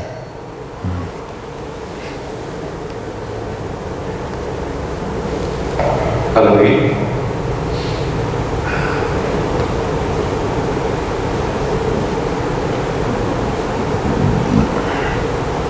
Saya cukup sangat besar.